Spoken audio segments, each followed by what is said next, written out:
I was still doing stuff, so that's what. But you're muted, Take. I'm muted.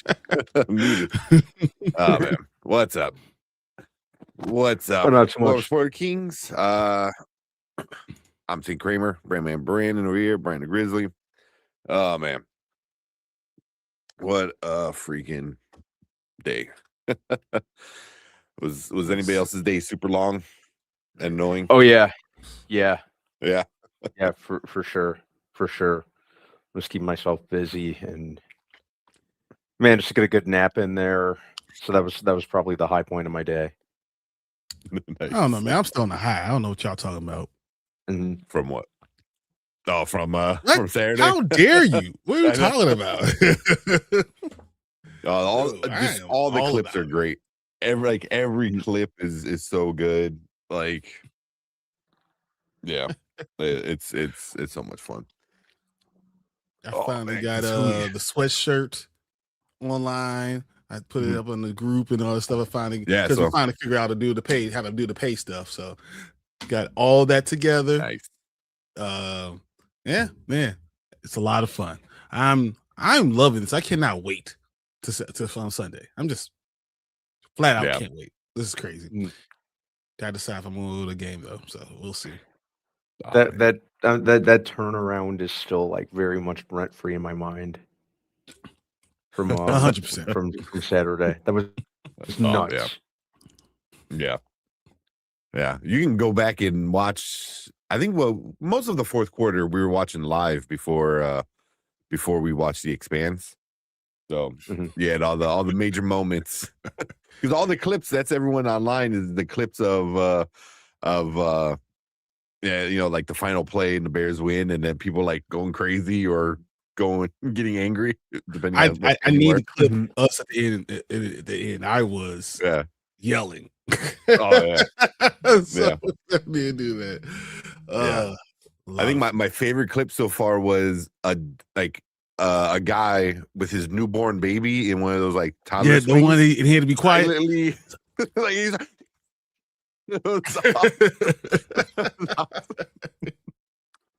he knows better. He's like, oh, you can cheer all you want. Don't wake up the baby.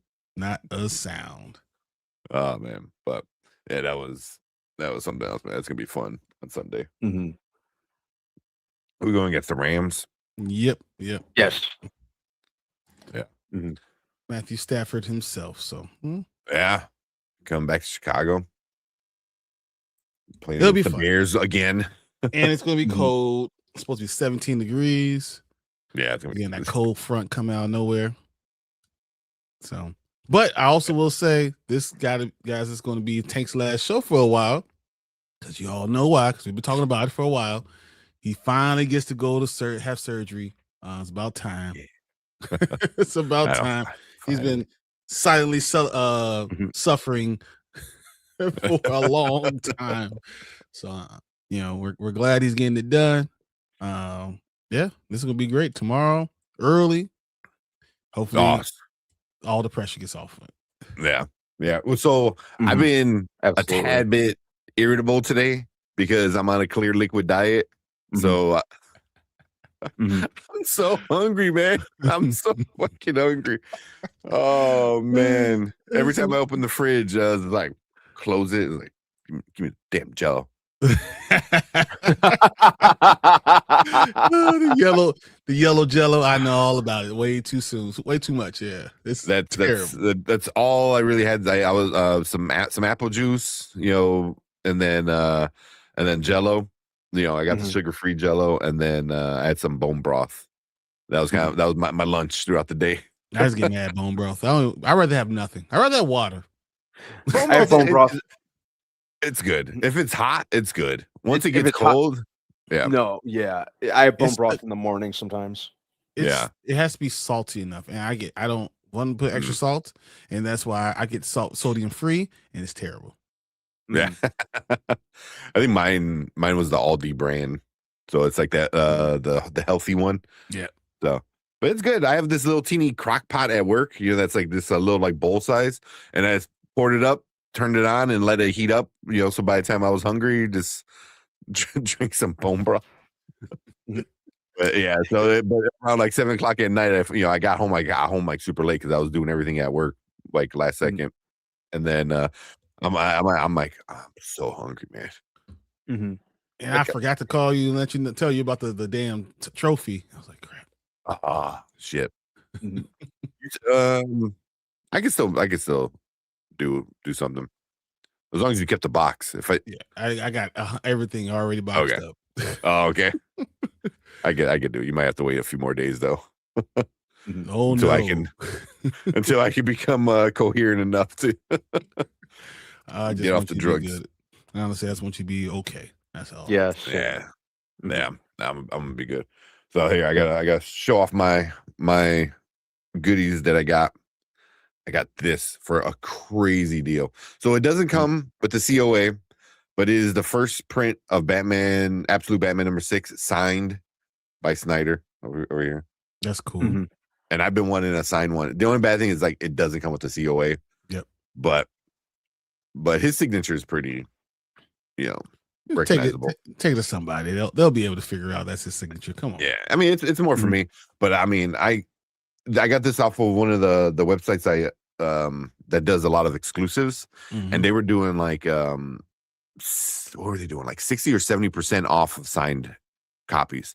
So I was like, ooh, and I was just kind of going through, seeing what they got. I'm like, okay, and then I saw that. I was like, oh shit, I bought it right away. I didn't even think about it. Like, oh, what print was it, or does it have a COA? I just saw it.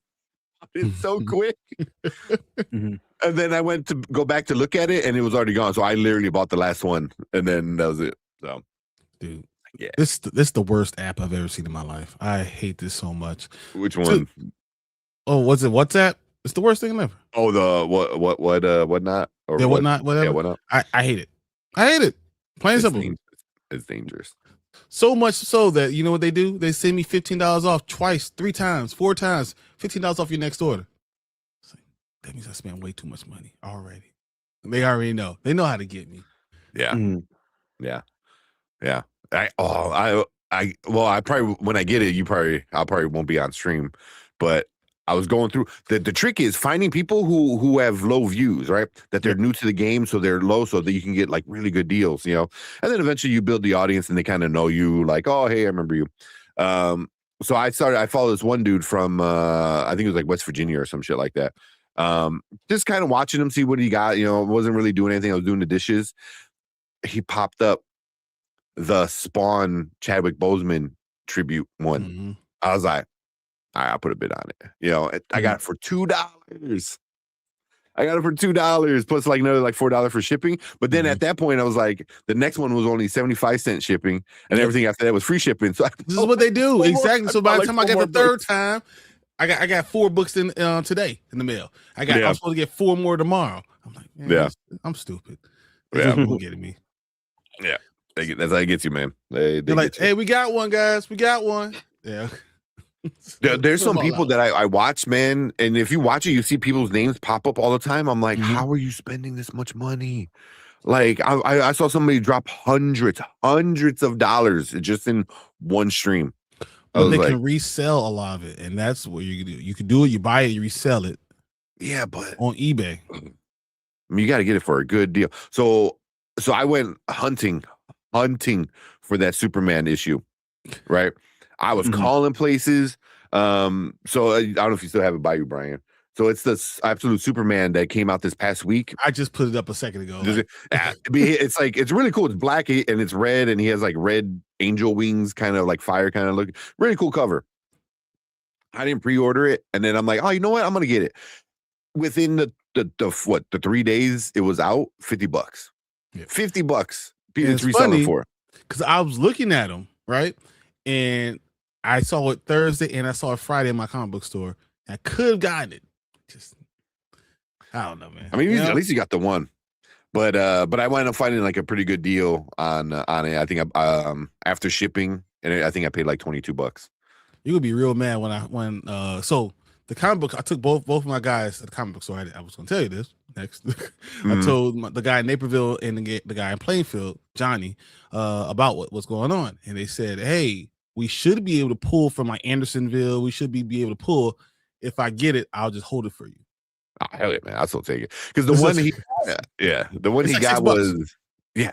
It's a normal cover. It makes no sense. It's just a normal variant cover. It's like $6, $5.99. Right? I just for whatever reason, people loved it.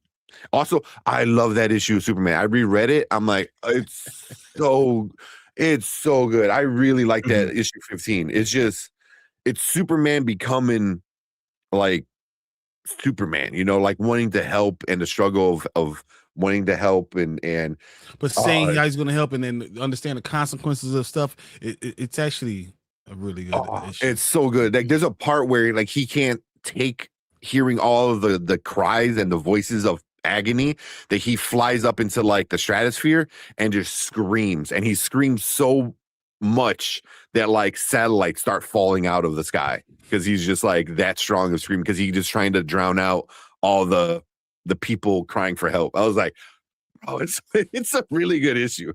I cannot wait till they all meet the real counterparts. Let me show you one thing I did get. Hold on. And then Go while you for do that, why don't you read some of the comments real quick? Yeah. All right, let's see who's in chat.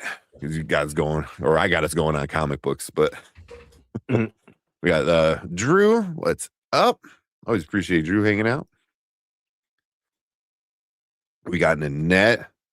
Hopefully you're feeling a little better, Nanette. I know you said Saturday you weren't feeling too good. Is that good luck with your surgery? I appreciate that. Got Fernando. Then what's good? This is the one that Tank's talking about. Yeah. It is pretty fire. It is a cool cover. Yeah. It reminds me of Brightburn. Yeah. Kind of. And I got this today. Came in. Oh, nice. That's cool. Nice. Spider-Man, enough said.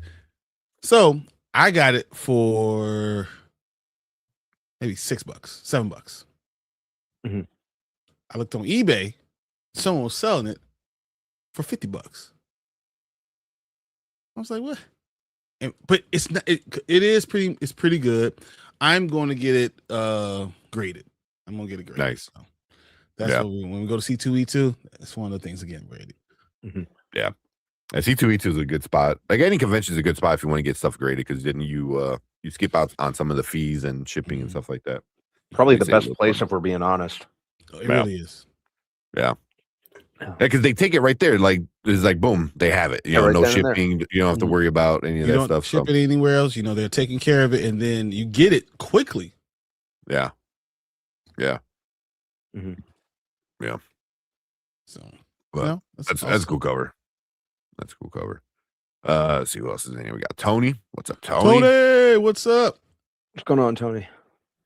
Let's see. We got the reports of was that Frank what's her name? Frankie Jensen? Famke Jensen, yeah.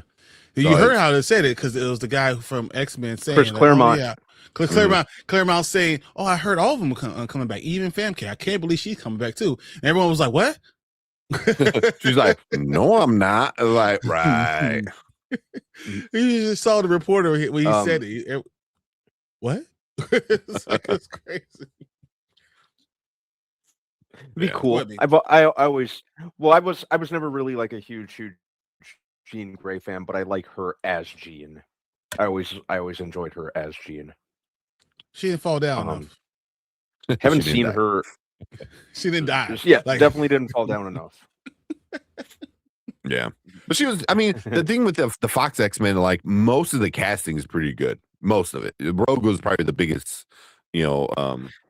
stumble, but everything else was pretty on point.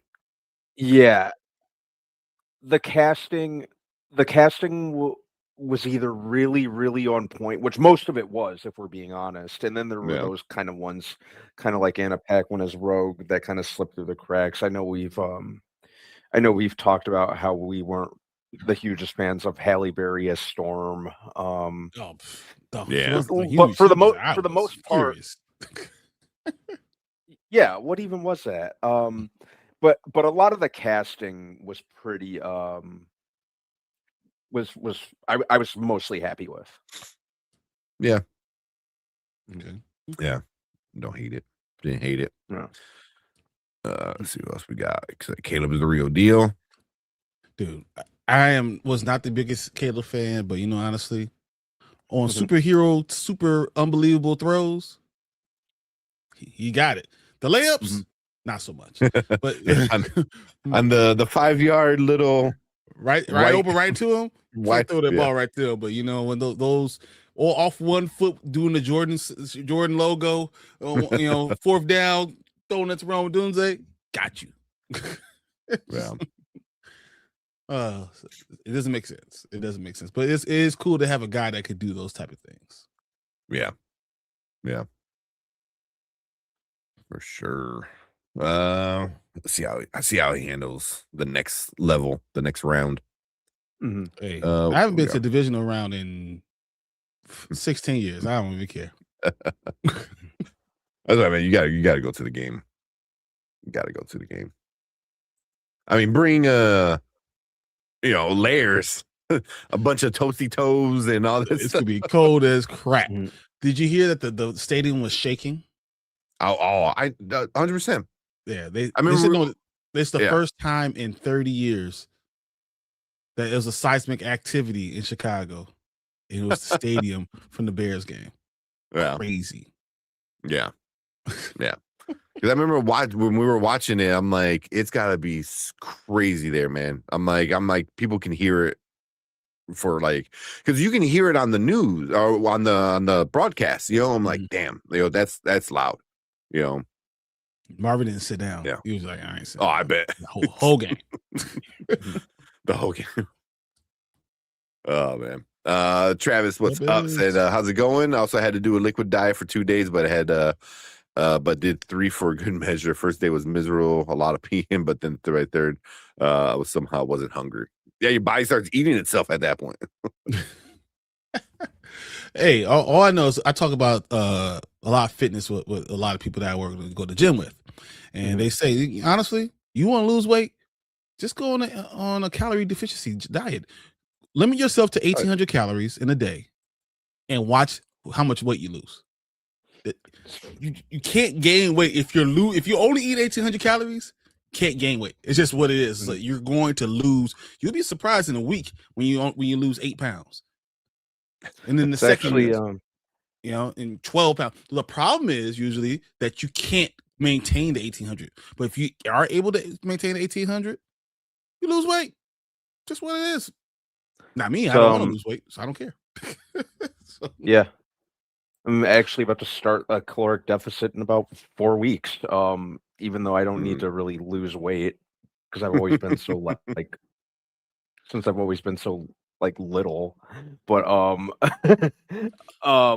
so I don't have to worry about that. But I'm definitely going to go into a deficit in about a month because that's what I do 4 months before summer starts. Every year. I was gonna say that's your normal cutting season thing, right? Yeah. Yeah.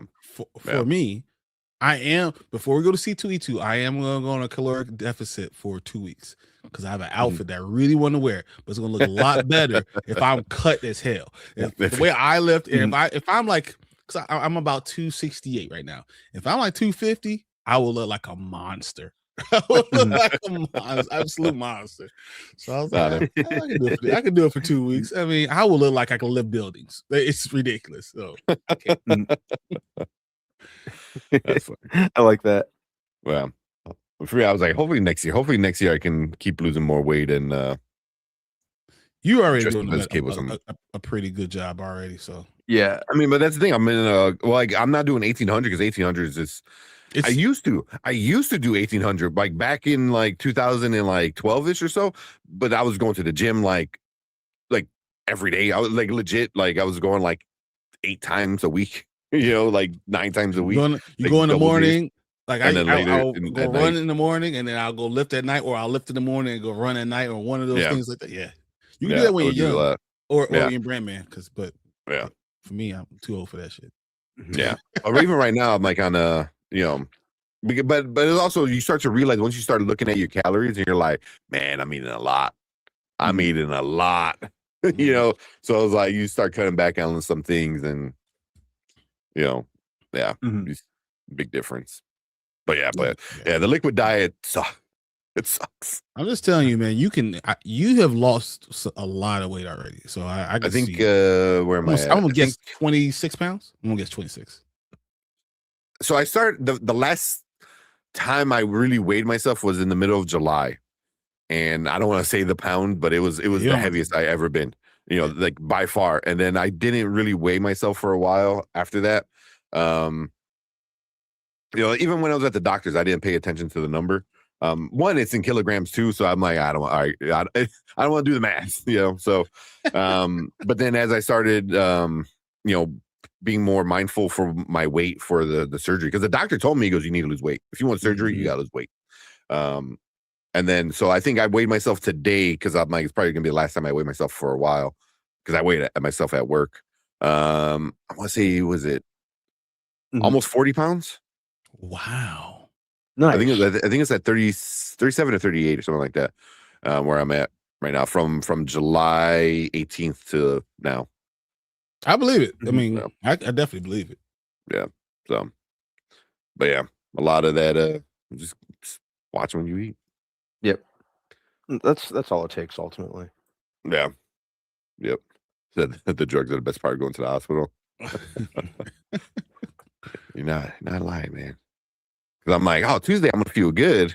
Yeah. But Wednesday when I wake up, pissed. Oh man, it's gonna suck Wednesday. It's one of those things when you say, "Don't touch me," just no touching at all. I don't want anyone around me. Yep. Yeah. I'm just gonna. It's gonna be bad. Fernando said that Mummy teaser was fire and very creepy. Okay. I know we got to load it up. I haven't seen it yet. I haven't seen it. I know it. Excuse me. I know it came out this morning, right? Yep. 12 hours ago, about 12 hours ago. Yeah. So I got the Mummy, I got the One Piece, and I got the Burbs. I definitely wanted to see that with Keke Palmer. Oh, the Burbs. Oh wait. Yeah. Wait. Yeah, on Peacock, right? Yep. Mm-hmm. Yeah, I forgot about that. I almost didn't do it because it was Peacock. Not Aaron Rodgers is getting his butt kicked, and I'm loving it. And I've been keeping an eye on the score.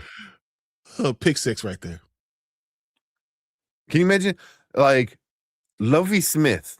Lovie Smith is the reason why the Houston Texans are in the position they are in now, and the Bears are in the position they are now. It's just because Lovie Smith decided, you know what? We're what was it?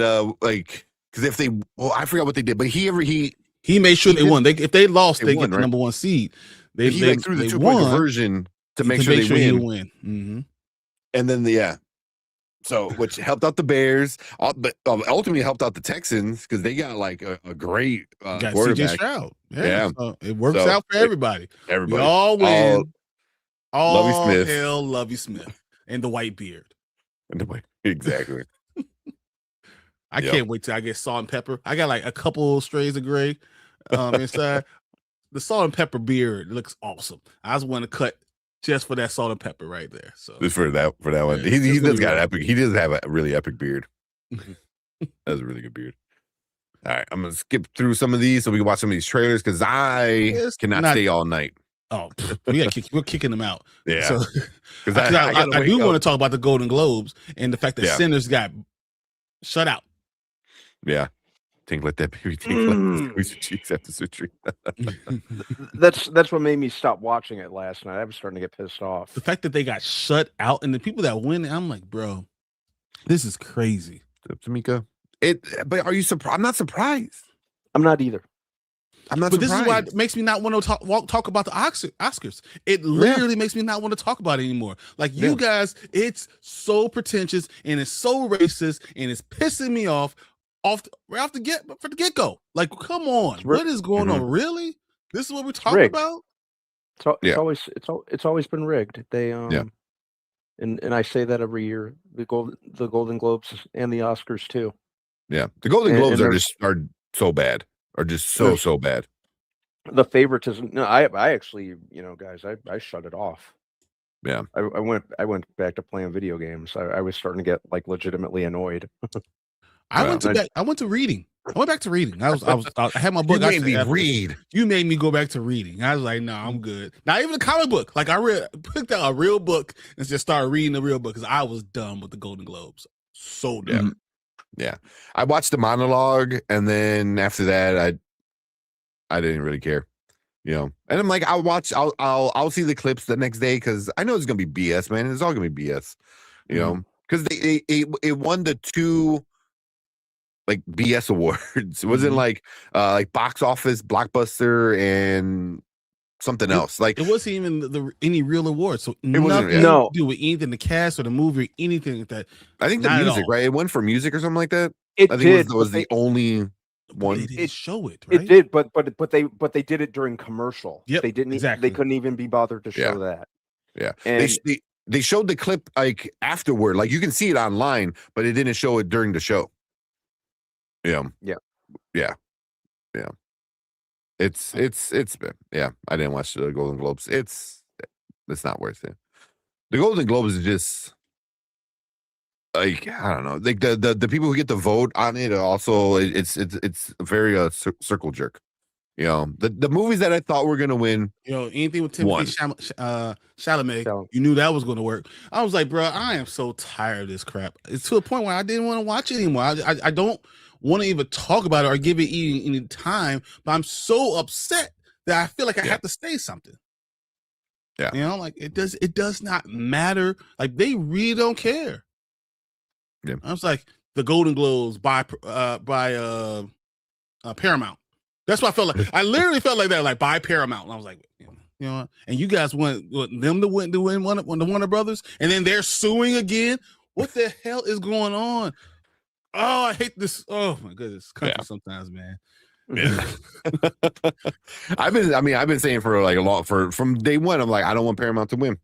I don't want Paramount to win because it's not a good company, and it's not because of the product. It's the people in charge now. It's the people. Exactly. Skydance, when he was doing Skydance, it was cool. It was this little thing they're doing on the side, but now it's a lot of his dad, but. Yeah. So Brian, you wanted to give away, but you weren't there. So Tamika won. That's okay, as long as Tamika won. But I had to start the show. I was down there, I was talking to them. They were talking about Damson Idris and T'Challa, and I was getting frustrated because I was like, because at the end of the article they said he's probably gonna be Toussaint. I was like, no, like he started turning green, and all of a sudden it just so bringing tables. Yeah. But we watch the Oscars because the Oscars is one of my favorite awards. But I mean, it's gonna be the same thing. He's gonna be nominated. Like it's gonna be best director, best picture, probably best actor. For sure. Even screenplay, and maybe costume original screenplay, music and costume design. That's probably I think it's gonna win for music. Just because one, was it Ludwig, whatever his name is, Ludwig Göransson. Yeah. I mean, the dude is like, he's the it dude. Yeah. He's the dude right now. It's like, like anything that you like, you're like, oh yeah, like, oh, that Childish Gambino song was there you go, that's Ludwig. It's like oh, Mandalorian is Ludwig. The dude is just like it right now when it comes to music. Like he's been on fire for a handful of years at this point, and heck, man, if I'm being honest, out of the multiple things that I loved about Sinners, the music was always a standout. There's sometimes when I'll put that movie on and I'll get even sidetracked from the music or a lot of the technical standpoint from the movie.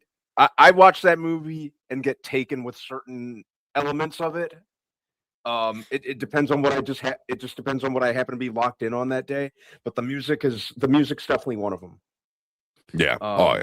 So good. I want to say something, guys, and don't take it wrong, but or don't take it right. Whatever. I don't even care. The fact that Tiana Taylor wins Best Supporting Actress from one battle after another, is the most Halle Berry wins for Monsters Ball ish I've ever seen in my damn life. Thank you. Like is the most bull crap thing I ever seen in my damn life. That is ridiculous. I hate it so much.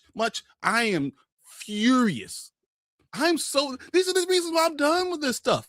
Really, I have no problem for Tiana for Taylor. The fact that she wins, I'm happy for her to win for herself. But do you win because of that, bro? Thank you. I said the same thing. I've had a couple people disagree with me on it. Yeah, because some people love one battle after another, and I don't necessarily like it because I don't like the way Black women are portrayed. I just don't like that. But to say that it's a terrible movie, it's not a terrible movie. I think that we've seen better from Leo. I think Leo DiCaprio has been better in other movies. So sing his praises. I think screenplay is I understand why people like screenplay. I understand. I think it's a good movie. I just hate the way you portray Black women, and then the fact that she wins Best Supporting Actress because of this bullshit. Yeah. If I'm being honest, I barely remember any of her lines in that movie, even though I've watched it several times. She doesn't have many. It was her acting ignorant, reckless, crazy with the attitude, and then having sex and being a sexual fiend. And then doing that against her guy. So literally, and then being a rat. Yeah, and it's the worst. Yeah, it's like every bad quality, that you plus all the stereotypes is like boom, But that's what the award shows do. Like you said with the Halle Berry thing, it's like that's what they how it is. It's like an exploitative. They reward. When you want to portray, let's keep it saying it's a Black person, when they play an exploitative role. Yeah. How many times should Denzel Washington have won an Oscar before he Training Day? Corrupt cop? And don't get me wrong, Training Day, he's amazing. Training Day, he's great in. But you tell me Malcolm X deserved to go in it? Yeah, or even Glory for like Best Supporting Actor. Yeah. Oh man. Yeah. The dude doesn't miss when it comes to acting performances, even on his worst day. But I feel like there's a handful of roles that is another Pelican Brief. I mean, we can start going on Denzel's best acting things. I mean, we've seen him carry things and be epic. Remember the Titans? Like the things that we're talking about, and then he won for Training Day, and not that Training Day was good, but it had to be, as Brandman just said, it had to be Black exploitative. Yeah. I mean, even when it's movie against movie, because like was it I forgot when, but it was like Black Klansman was up, and then Green Book was up, and Green Book was a good movie. It was it wasn't bad by any means, but Black Klansman was one of my favorite movies of that year, and he got snubbed. I pretty much the entire night, and Green Book won a bunch of the awards, and it's like, oh, it's a movie about a Black man, right?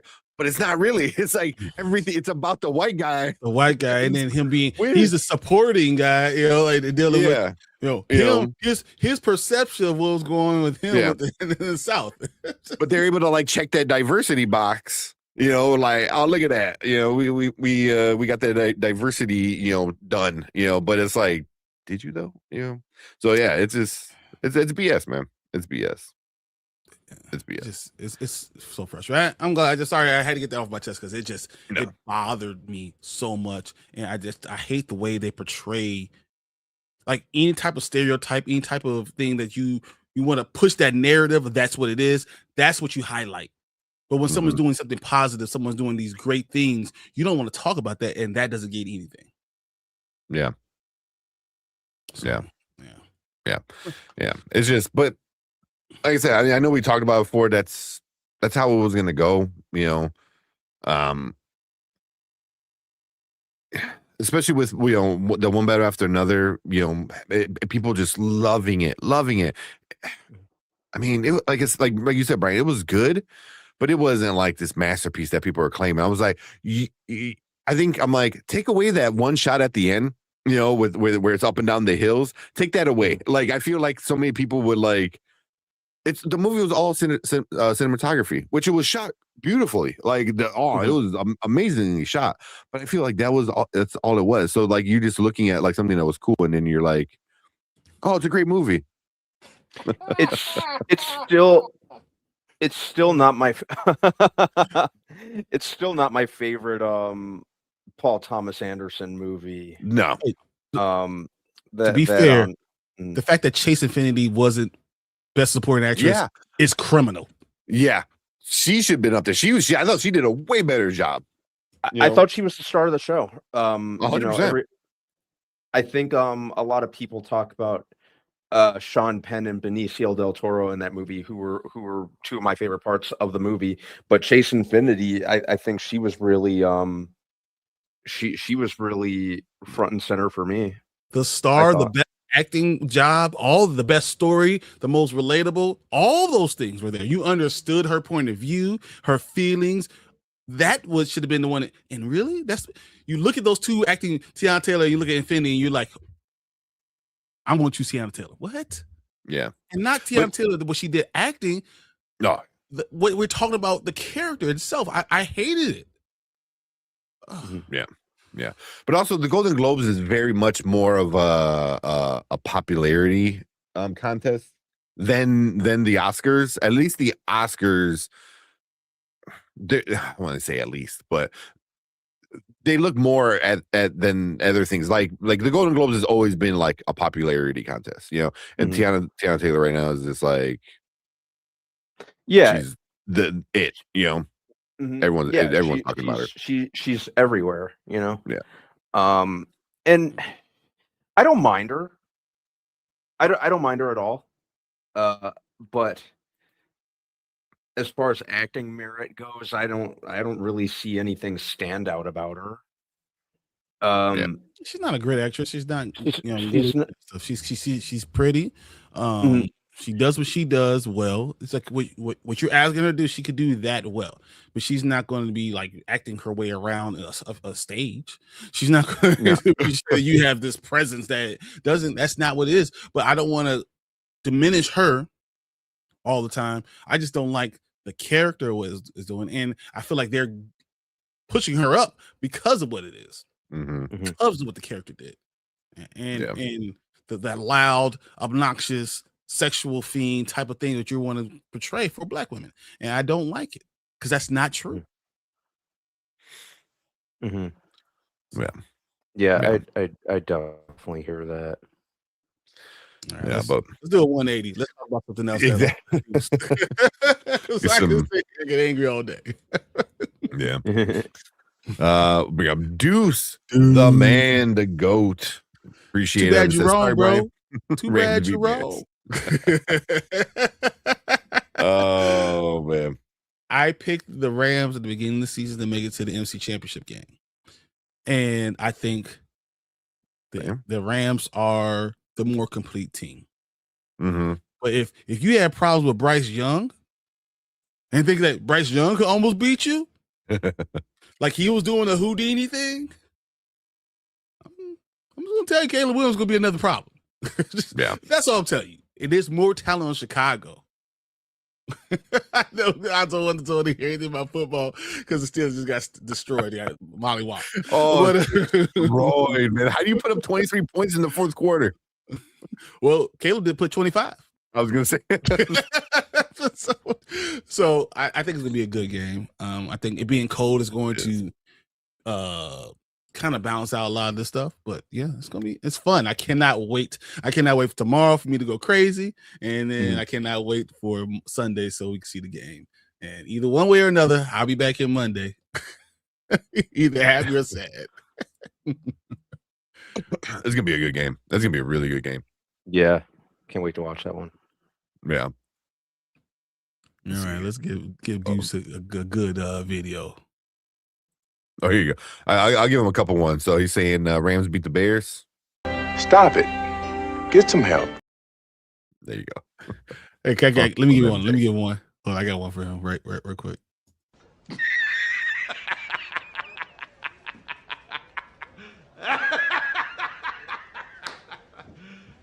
You serious?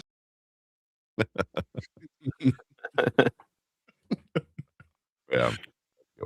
Yeah. Like Deuce, we always appreciate you coming in, man. Hanging out. 100%. When is it a night game again?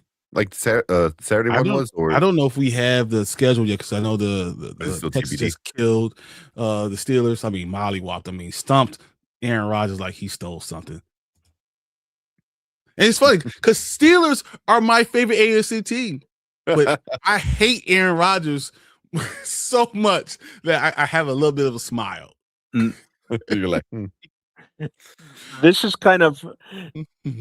an inside joke with a friend of mine when it comes to the Steelers. But when it was on the air, did anyone watch? Did anyone watch To Catch a Predator when it was on the air? Yeah. Does anyone remember the predator that they caught? And I kind of remember he looked like Nebercracker from Monster House. That's like the standout thing about this guy. But Chris Hansen like walks out and confronts this guy, and he's like, "What were you doing here?" The guy's like, "Nothing. I just came to watch football." And the guy's like, Chris Hansen's like, "Who's playing tonight?" He's like, "Steelers and the Ravens." He said Steelers to what? Steelers and the Ravens. And he pronounces it Steelers and Ravens. Steelers and the Ravens. And he was missing a bunch of teeth too. Like I swear to God, the dude looked exactly like Mr. Nebercracker from Monster House. Also, that needs to be a clip. No, but anyway, no. Me and a good friend of mine that I met about a year and a half ago also happens to be a big To Catch a Predator fan. That's an inside joke between us whenever the Steelers are playing. Man, I'm just so glad right now as a Steelers like supporter that I don't have to see Aaron Rodgers anymore. Yeah, go ahead and ride off into the sunset. Be done. You're old as crap. Bye. But like Anzo, as a Steeler fan, you really thought Aaron Rodgers was going to take you to anywhere besides round one of the playoffs? Like that's what he does, man. Aaron Rodgers is like, the best to get to the playoffs and then loses instantly. I mean, we did win one Super Bowl. Yeah. So you got that one, just like Brett Favre. Well, Brett Favre got. Has he got two? No, he's got one. Brett Favre has one. Aaron Rodgers actually made it to another one and lost. Yeah. I can't stand him. Yeah, Aaron Rodgers. Where's that clip of like stay down, old man? Like the unfortunate part is he comes and grabs somebody's neck. So the Bears play the Rams. They have no wide receivers. 5:30 on Sunday. What's up? 5:30? 5:30 on Sunday. Yeah. Okay. So Sunday night game is the Bears Rams. Not bad. Sunday night. Not bad. And the Rams are 3-point favorites, 3.5-point favorites. Yeah, but weren't the Packers also they were favorites to win? Uh-huh. Point and a half. So. We all know what happened. Don't, Brandon. Now we gotta find it. Let's clip it for him. Oh man! I'm sure if you put in Steelers and the Ravens, you can find it. Oh man, yeah. Now they definitely need QB. Yeah. What's up, Ace? I turned it off because I got bored. Looks like they I should have kept it on. Because all of a sudden the Texans gets woke up. The Caleb Williams, the Steelers. They figured out that they're playing football in the fourth quarter. Oh man. But cool. Who we got? Vegas, what's up? I love Monopoly. We should play the man in the hat. Paul Walter Hauser. He's already everything. Yeah. Got Chalamet's Tim Burton. Hey, you might as well. He's everything else. I mean, he's everyone else. Might as well. I mean, this is what it is now. Yeah. Oh man. So alert everyone, alert the media. I'll be watching the game. Alert everybody. Alert the media. I'll be watching the Bears game. Dude, it's gonna be fun. It's gonna be a fun time for all of us. It is. Good time. All right, let's watch one of these trailers. Hey, it's gonna be okay when you either have Kyler Murray or Anthony Richardson next year. Watch. Either Kyler Murray or Anthony Richardson will be the Steelers quarterback, and then I can love the Steelers again. That's okay. I think All it's right. all right. Let's watch one of these Go trailers. with- Yeah. Okay. I really want to watch One Piece, but we already done like 4 One Piece trailers already. Let's watch one of the new ones. It's the full one, so let's watch the Mummy one though. Yeah. Okay. Yeah, we'll get that ready real quick. I did want to see the Burbs. I forgot that was coming out. Yeah, actually, like I said, Anzo's the one who reminded me of the Burbs. So Yeah, good stuff. hey, what do you guys think about what's it called? It's All You Need Is Kill. It's the film, the theatrical film that's about about Angel from the Edge of Tomorrow. It's focusing on her. It'll be cool to see another Angel, adaptation. yeah, Angel of Verdun, the Angel of Verdun. Yeah, so I'm kind of interested. I'm kind of interested in it. I think it could be cool, and I've read the graphic novel. I absolutely love Edge of Tomorrow. It seems like it might be a little more sticking to the graphic novel in terms of having a Japanese protagonist. They Americanized the movie. So I'm curious to see it, and I didn't really see too much about it until a week and a half ago, early last week. I was really hearing about it, so I had no idea this had even existed. And it's supposed to be coming out soon, right? It's supposed to be coming out really soon. So I'm interested in seeing it. Yeah, I haven't heard too much about it. I think I saw like a poster and that was it. So there's a whole article, guys, on comicbookmovie.com. It's so All You Need Is Kill. Is what's called. Okay. I'm happy they stuck with the original title too. So when you're sitting up there not able to do nothing, okay, something for you to watch. Oh, it's animated too? It's animated. Yep. Yeah. Ooh. I like the animation style too. It looks cool. I did see this. Cool. I did see that trailer, a few weeks ago. Oh, I didn't know it was Edge of Tomorrow. Like that's where it came from. Yeah. I wanted to pull that as one of the trailers, but it was so much going on. I was like, okay, I can't keep up pulling all these trailers. So that was the one I wanted. Hell yeah, man. I'm down for that. Travis, thank you. Oh man, no super chat. This is the Monster House Predator. Like the Poltergeist too. He sure did. Holy crap. The Monster House Predator. That's funny. I didn't need it. You gotta find it. I love that, Travis. That's awesome. That's good. That's good. I like that. That's good. Let's see. We can play for you. Get you one. Trying to find a good one we haven't played in a while. We need some new ones, man.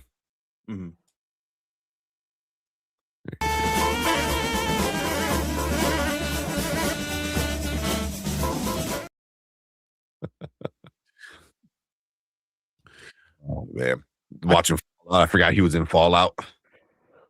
I think my favorite one is still the Eddie Murphy one right now. Yeah. Aha! Aha! I just love that one. I like it ends with him just staring at him like huh? Oh man, yeah. That good luck, have fun, don't die. I really enjoyed that movie. That's out next month. Yeah. Okay. I'm getting kind of curious about that one. I like the director. I like Sam Rockwell. Like Sam. The trailer was weird. Very weird. It was very bizarre, right? Yeah. I mean, I like Sam Rockwell, like you said, so I'm gonna at least check it out. See what's up. I mean, he doesn't always hit home runs.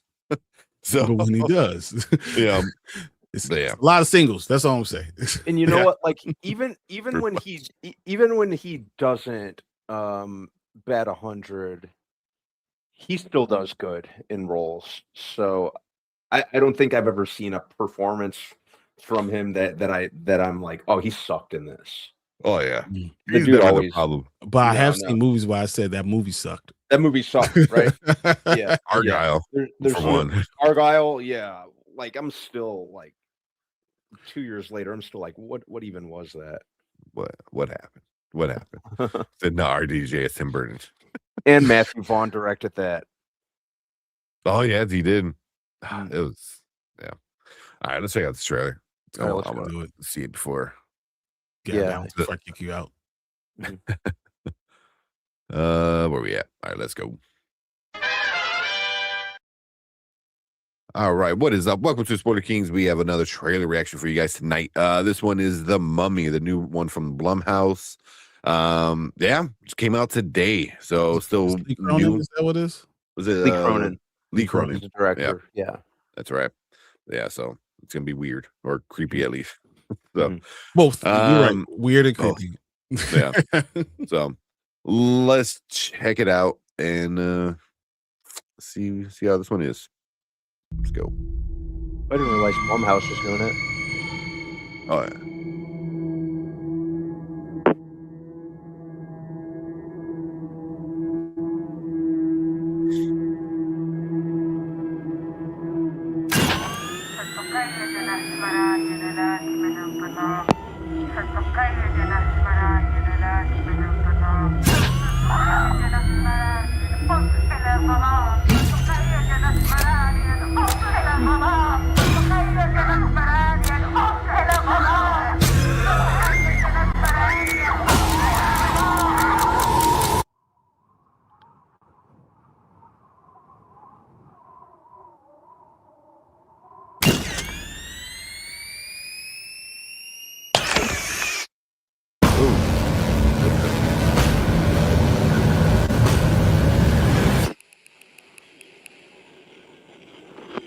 Okay. And directed by Lee Cronin. Huh. Interesting.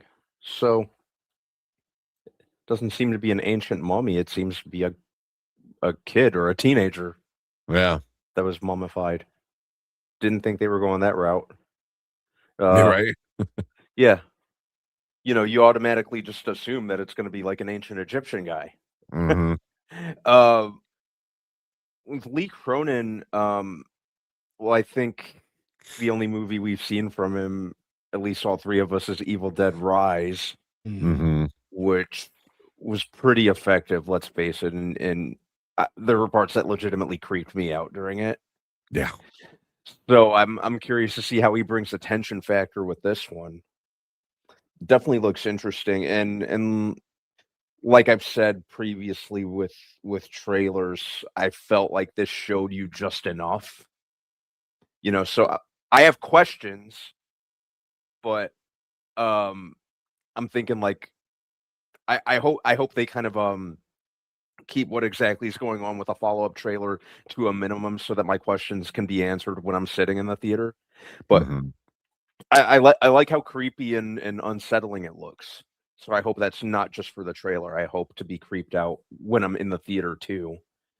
Yeah, it'd be interesting to see a kind of like a straight horror version. The previous mummies we've got to been like an Indiana Jones type adventure Action. movies. Yeah. Yeah. So could be awesome. I hope it's not a Wolfman 2025 scenario. Made me remember that movie. Forgot about it. Okay. What about you, Brian? I got one word for you. Nope. Nope. I ain't. Walks away. Nope. Yeah. You know what? I'm not as afraid of mummies, but I told you about this. Like the most like scary thing in the world for me is like coming from out of someone's apartment and going to an elevator and seeing a little white girl be on the elevator looking all alone. right? Mhm. So now I have a mummy as a little white girl. Nah, I'm good, bro. No matter what, I lose. So I'm just gonna. I see her. I'll be like, okay, nope. Hand the camera to someone else. Walk out the door. Y'all take pictures. Y'all open this tomb. Y'all do this. I ain't. No. It's funny. Yeah, it's the supernatural creepy and the real life creepy combined. Can't do it. Mm-mm. That's it. Yeah. I mean, yeah, I don't know. For me, it's like it looked good, but it didn't really say too much, which is what you expect, you know. Yeah, I kind of want one more trailer before I'm like, oh, I gotta see it. But just like, you know, I mean, it does what a first trailer does, like little flashes of everything, and like it looks cool. It looks like it's gonna be really like kind of creepy and scary, you know, like that, like yeah. So I don't. I'm not like hyped on it, but I'm not turned off by it either. Yeah, I'm like, okay, you know, I keep it in the back of my head until the next trailer, and then hopefully the next trailer, you know, gives you a little bit more without ruining it. You know, kind of like what Brandman was saying. There's enough TV in March that I don't have to worry about this. Yeah. You know, like you guys can go do that, and I'll be watching all the TV stuff. And in April, I got Michael. I got all the stuff I need without having to go see this. So I'm good. Yeah. But oh man, now Brandman made me remember about Wolfman. I was like, oh man, if it turns out to be It's like too that, bad. then so bad. Yeah, it's too bad because like originally I was kind of kind to that movie. I think I was just in a really good mood that weekend and was just feeling charitable. But it's you can't. I hate when they don't make the most of their premise, and with a werewolf movie, you have to have the werewolf going on a rampage. You gotta like have like an awesome transformation scene. There's a list of musts that you need when it comes to a werewolf movie, and they just didn't. It made me wish that they went with their original plan for that movie, which sounded awesome. They basically said it was gonna the original plan for that movie, it was gonna be like a news reporter who got infected with the curse of the werewolf and was going to go on rampages in LA. They were basically saying it was going to be like Nightcrawler, but with a werewolf, which sounded awesome. Sounds awesome. Well,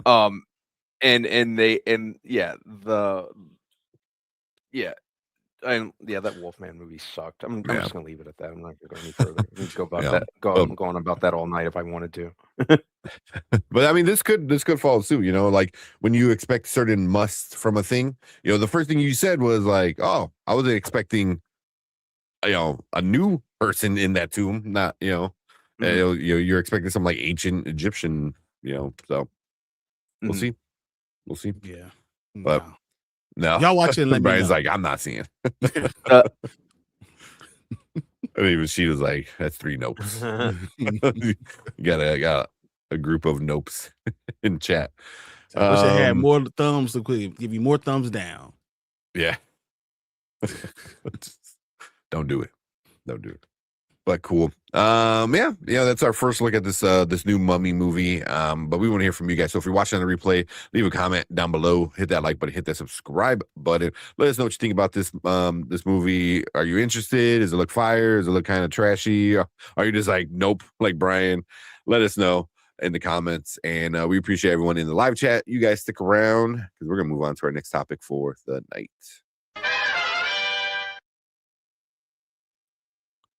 Right. See what you guys saying in chat real quick. Yeah, she said, I don't know about that one. To me, it's interesting. He's saying the same thing. And Fernando's saying he's looking forward to it. I can see that Fernando because he likes creepy stuff too. I mean, I think that he can definitely enjoy it. It's not for me. Yeah, and I liked Evil Dead Rise, so that was enough for me to give this a shot. Kind of looking forward to like whatever. If a horror movie like lands for me, I'm always looking forward to the director's secondary or follow up effort. So Lee Cronin got a lot of goodwill with me with Evil Dead Rise, and I don't really scare easy, and there were some like really kind of like unnerving scenes in that movie for me. So I'm curious to see if he can kind of maintain that energy for this. It'll be interesting to see what he does with it. I didn't know he has another Evil Dead coming out. Evil Dead Burn. Evil Dead Burn. I don't. Is he doing it? Is he directing it? I think it might be. Oh no, else. He's not. No, it's somebody else. Mm-hmm. Yeah. Bradger's Big Mama's house. I'd watch it. I don't need this. I mean, I don't think I've seen a good mummy movie that's not an action adventure movie. I don't think I've seen a good creepy mummy movie. Damn. In a long time. Yeah, like for real, a creepy, a good one. Yeah.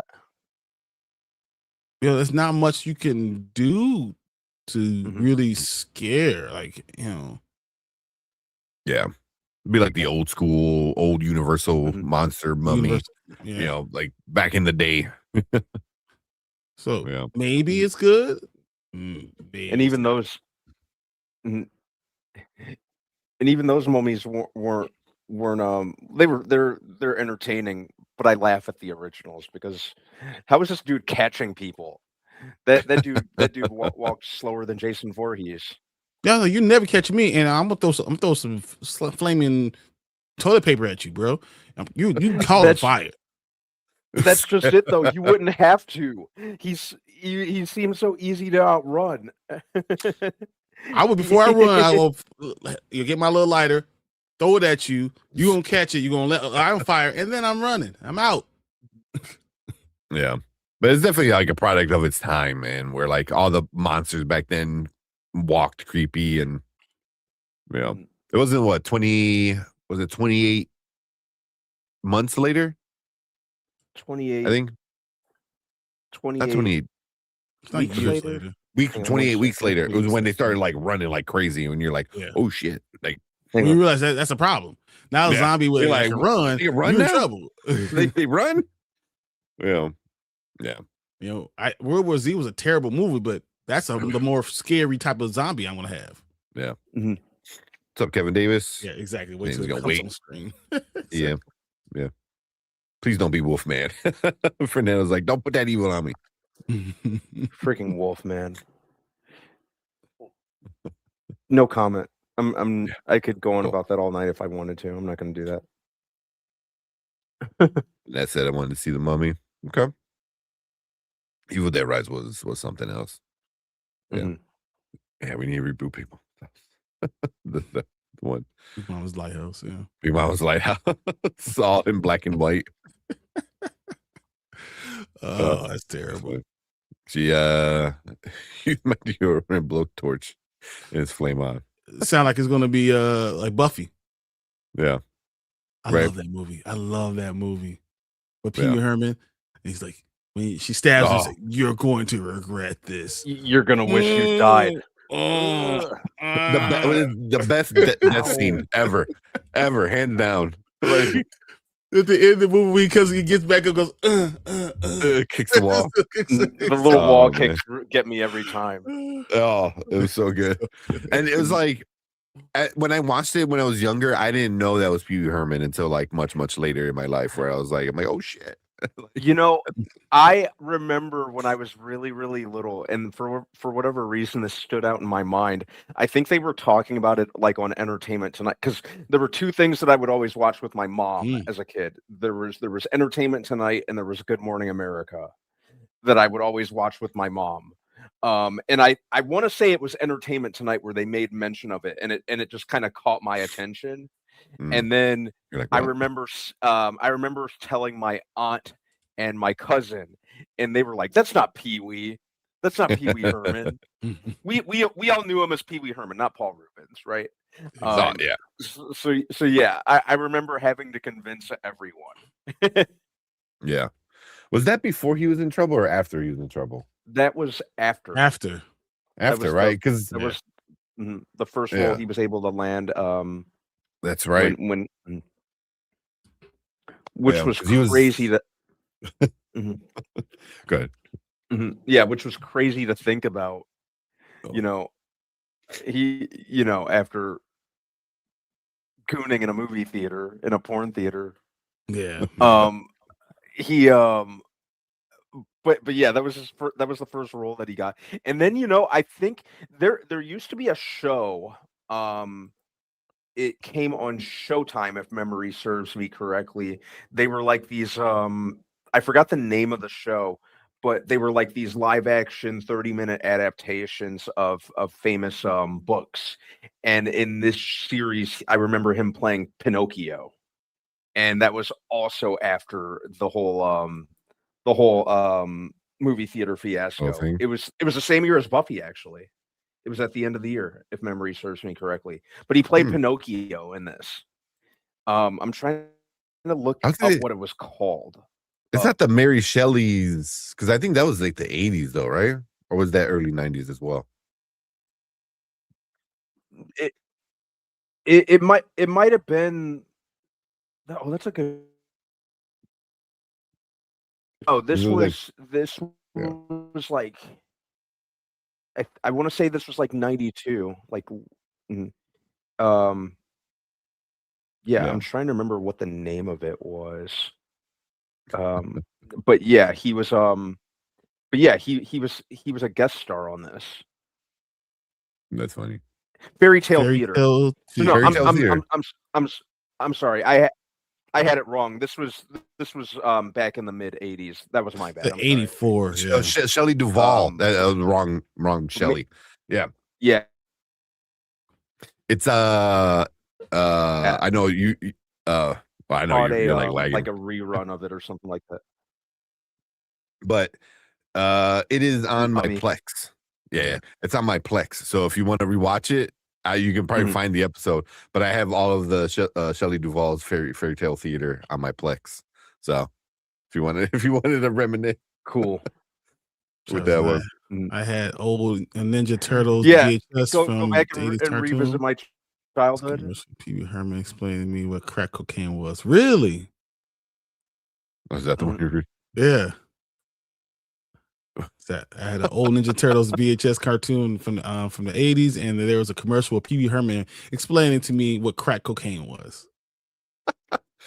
That might be like the most 90s fucking thing ever. It was like the fact that Ace has the same tape.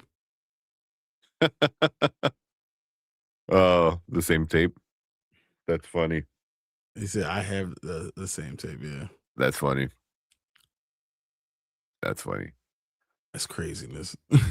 Oh, man. Walk like an Egyptian. How did she become mummy? On craft artisan. Crazy. That's funny. DIY. Oh, man. All right. We only got like 10 more minutes of Tank, so we gotta watch another trailer, guys. This one, he's 100% Harvey Net. Yeah, it seems like right now it's done. It's a done deal. Yeah. Which I'm fine with. Yeah. Yeah, but he had to do a bunch of commercials for his community service. So is that why he did it? This is what crack cocaine is. Oh, man. Those anti-drug commercials back in the day, man. Headline, I can't sleep. Were wild. All right. Let's watch this Burbs. And you can't leave without One Piece, so we got to try to do this both. So let's get this going. All right, not kidding. I mean, you don't got to sell me on One Piece, so. He's right, the one person. Yeah. All right, let's watch this trailer. All right, what is up? Welcome to Spoiler Kings. We have another trailer reaction for you guys tonight. This one is The Burbs. Keke Palmer is starring in that Tom Hanks, I guess, classic. We talk about The Burbs, is it? Yeah, this is a remake. It's a remake. Mm-hmm. Yeah.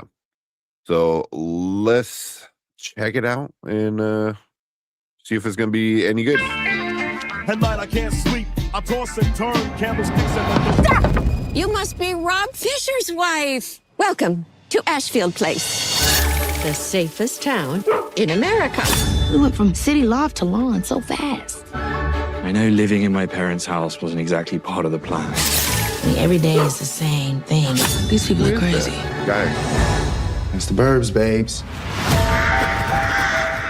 So what's the deal with that old Victorian house? It's haunted, hasn't it? There have been whispers of Murder. Who would move into a murder house? I did see him in the woods. I'm not sure what he was up to. I had to give him space. I was nude.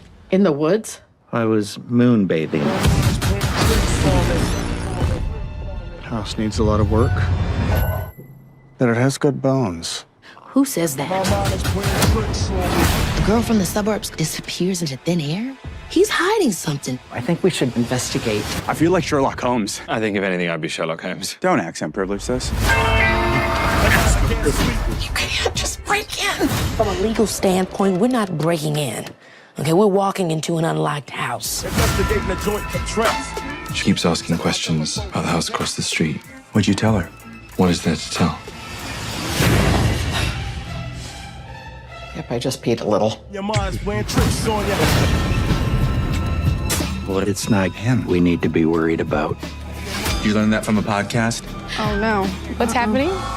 Which one of us is the murderer? Your face. The safest town in America has a lot of people desperate to leave. This is the part that gets a little bit complicated. Aren't small towns just the best? it is the safest Safest. town in America. What are we doing? Let's go. I think this place is going to grow on you, you know. Okay. Playing tricks on me. Oh, it's a series. Why am I always murder adjacent? Thank you for Yep. Okay. I didn't know it was a series. Wow. Yeah, I'm surprised when I was surprised when I heard it was a series. Curious to see their approach. It kind of seems like a whodunit mystery type thing they're going for, which I'm always game for because I don't think we get enough of that. I think Knives Out and Only Murders in the Building are bringing that subgenre back at this point. But I like Kiki Palmer. I'm curious to see just how long they're going to stretch this plot out into to justify an entire series. I think that's my big question. Mm-hmm.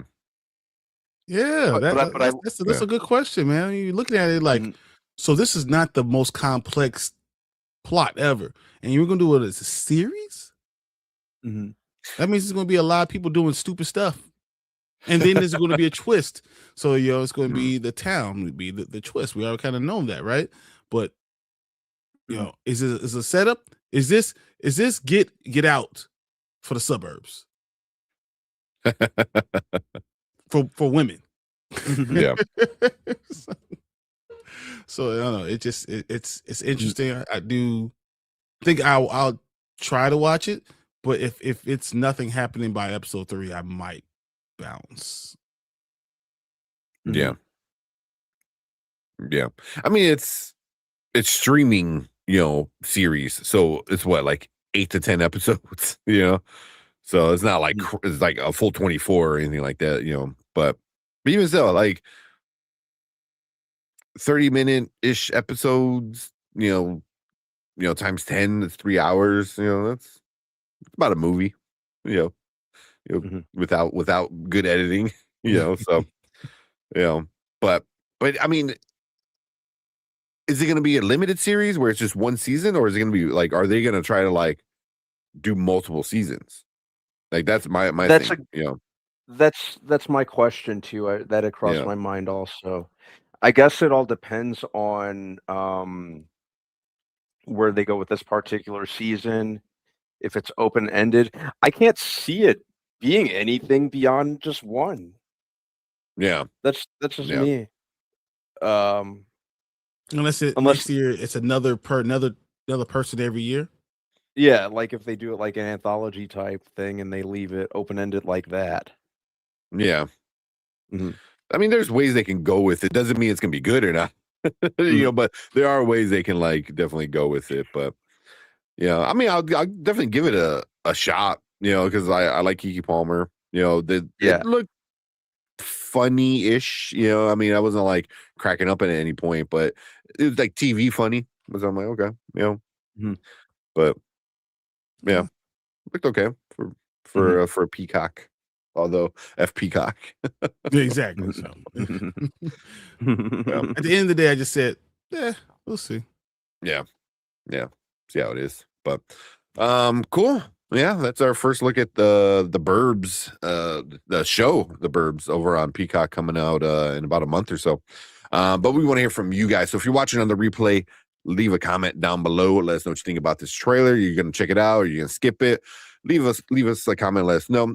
Make sure you guys hit that like button, hit that subscribe button. We might chit chat about this once it does drop, and see how we're feeling it at that point. So, but we appreciate all you guys coming in, hanging out. If you are in the live chat, stick around because we're gonna move on to our next topic for the night. Oh, all right. So just jump right into the One Piece, and then and then I'll head out. Kick him out. Okay. I am so excited about the One Piece. All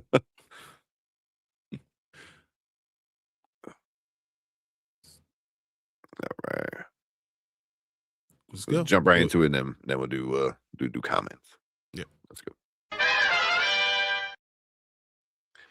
All right. What is up? Welcome to Spoiler Kings. We have another trailer reaction for you guys. This is another look at the One Piece season 2, the live action adaptation over on Netflix.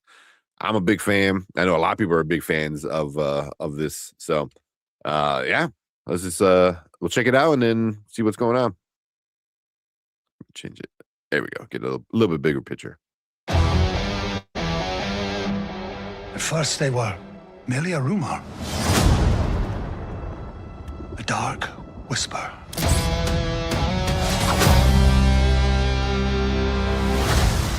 They are Baroque works. They're an organization of assassins.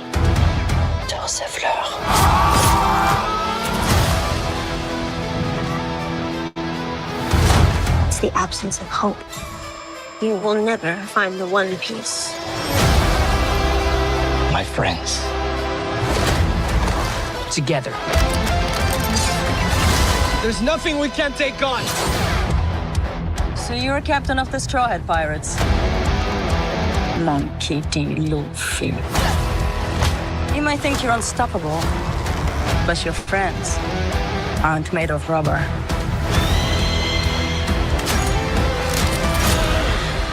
You've got to be...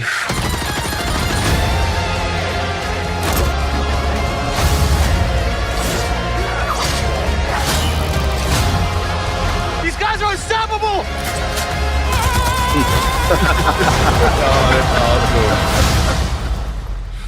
Now's my turn. Good luck.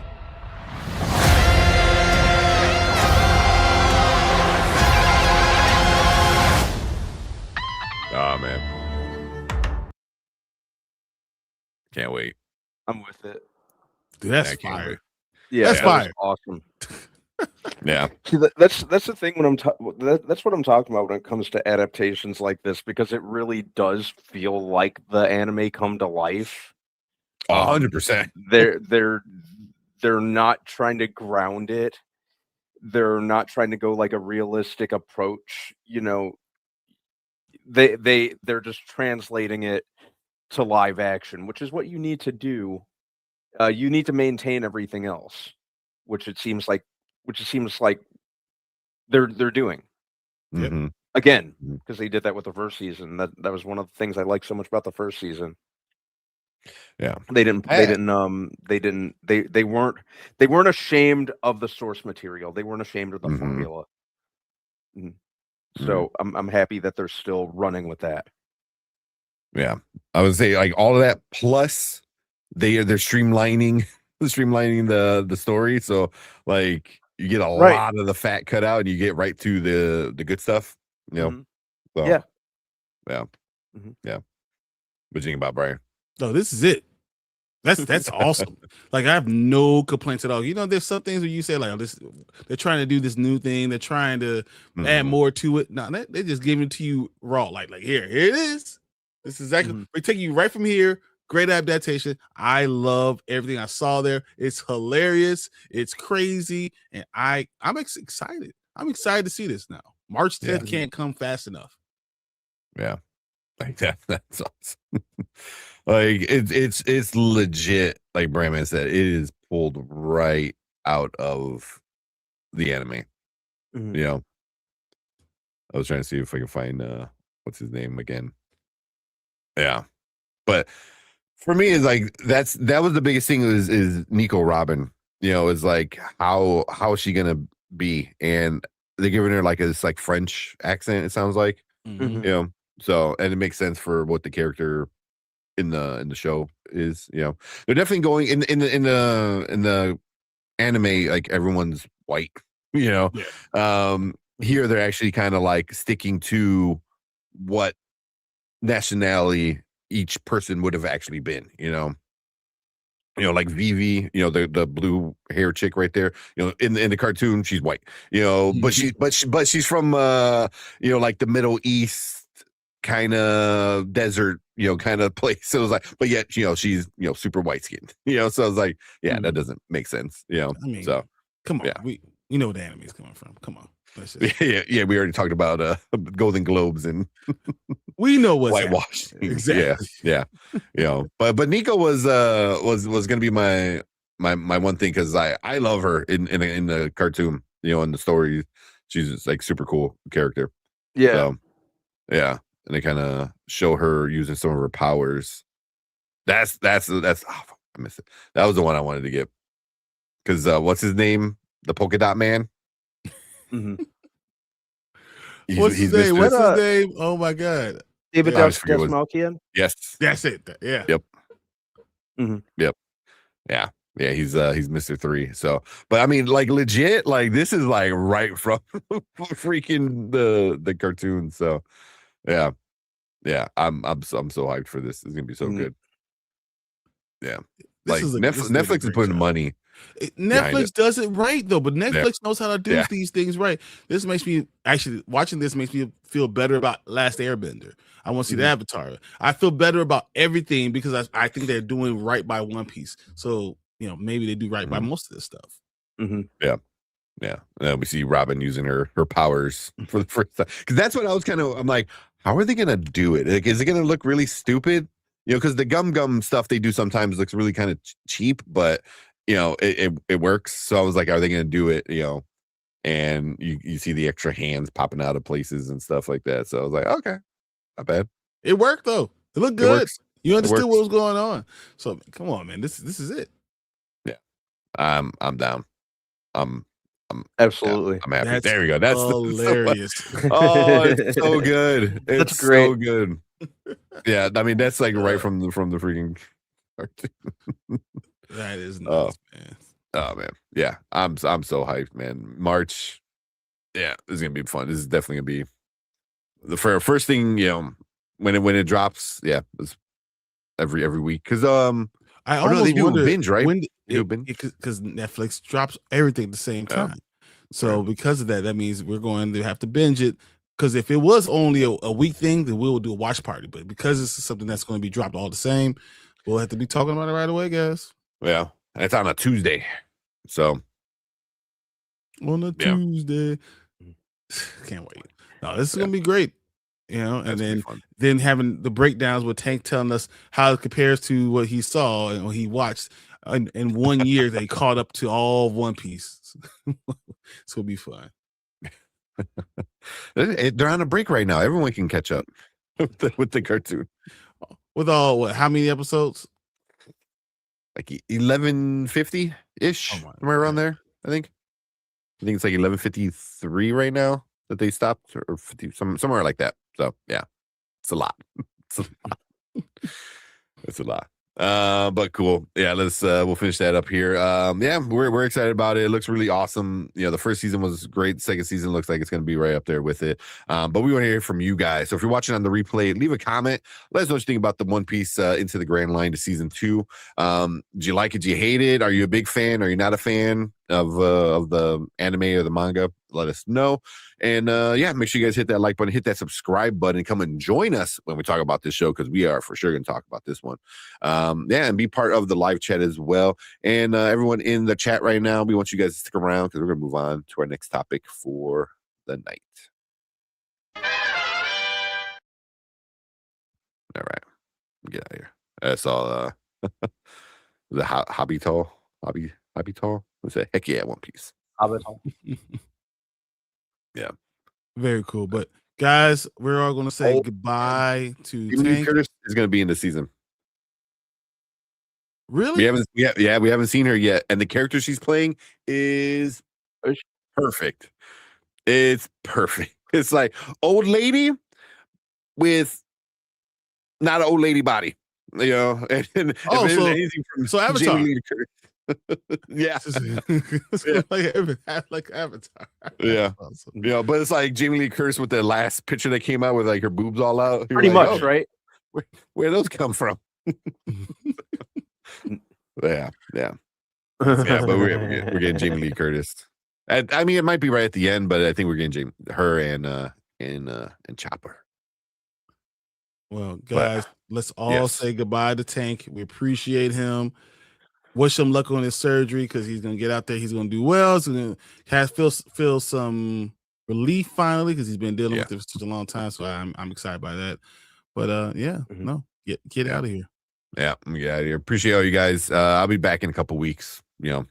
So I know I'll probably come back when Brian is gone on his trip. So yeah, I have to go to Culver's reunion. So when that happens, we'll probably get him back. Yeah, and then after that, you can't have March. both at the same time. Enough. Yeah, or February we get the gang back together. So yeah, but yeah, appreciate all you guys. Ace, you know, you to get better, man. Exactly. You start to feel better. Yeah. But yeah. Tank is a trooper. He's good. So I'll talk to him regularly. I'll let you know what's going on, guys. Yeah. But cool. Yeah. Appreciate you guys. I'll see you guys in a couple weeks. I'm out. I mean, best of luck, dude. You got this. All right. Later, guys. All right. Talk to you soon. All right. There goes Tank, guys. It's all right. We'll be good. Yeah. Now we have to sit there and don't cry. No one's so sad. You know, we know he's doing this thing, and just glad I can get him out of here. And then honestly, we gotta come together and make sure we don't push him too far. And also, so that means on Saturdays we're not going to do the Expanse watch party because I don't want him to miss any of it. Mm-hmm. So we'll be taking a 2-week hiatus on the Expanse watch party because when I leave and he comes back, you guys are supposed to be watching something else. What are you supposed to be watching? What's the watch party supposed to happen? We're supposed to be watching something. I can't remember what it was that we're gonna watch together. So wait, we did mention that. Yeah, I can't remember what it was. Yeah, it's slipping my mind. Was it the Wrecking Crew? Movie? Oh yes, it was. You know, Jesse Momoa. Mm-hmm. Yeah. I'm definitely game for a watch party for that. That looks really, really entertaining. Man, don't let my allergies kick in. Oh man, no, it's gonna be fun. No, I mean we're gonna do that. So we'll have a couple of weeks off. We'll come back with the Wrecking Crew. We'll be able to watch that together, have a nice little watch party, and then we'll go from there. I'm very excited. I'm very excited to see what that is. I'm excited that we'll be able to get back into the Expanse afterwards, but just take a little break for everybody. But I'll still be here on Saturday mornings. Brandman will still be here with us doing all this stuff too. Now, I got one other thing I want to talk about before we get out of here, guys. So, I'm gonna pull it up. Tell me, I didn't tell Brandman about this, so we'll be talking about this together. You ready? Yeah. All right. This is not going to be anything like a special thing. It's just us talking about it. All right. Says mystery solved. Netflix's live action Scooby-Doo series set for April filming date. It looks like Netflix's live action Scooby-Doo is finally gaining real momentum, and reports suggest that the filming is scheduled to begin in April. I think I did see this article earlier today. I think there's even a synopsis if you scroll down further, right? Yep. So I'll read this real quick, guys, and then we'll talk about whatever you want to talk about it. After initial reports and rumors of the live-action Scooby-Doo series at Netflix surfaced in 2024, there are strong indications that the project is finally moving forward behind the scenes. According to the new report, the filming is expected to get underway in April. See right there. The original synopsis for the project during the final summer during their final summer at camp, old friends Shaggy and Daphne are embroiled in a haunting mystery surrounding a lonely lost Great Dane puppy that may have been a witness to a supernatural murder. Together, they with a pragmatic and scientific townie Velma and a strange but clever, ever so handsome new kid, Freddie, they set out to solve the case that is pulling each of them into a creepy nightmare that threatens to expose all the secrets. Josh Applebaum and Scott Rosenberg from MGM's Citadel and Fromly also are leading the charge as both writers and showrunners.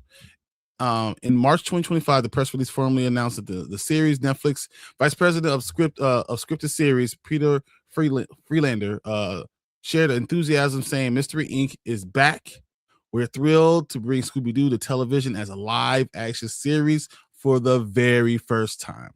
The beloved franchise has had an impact on pop culture that's undeniable. It's rich with universal themes of friendship and generations of fans have been long embraced.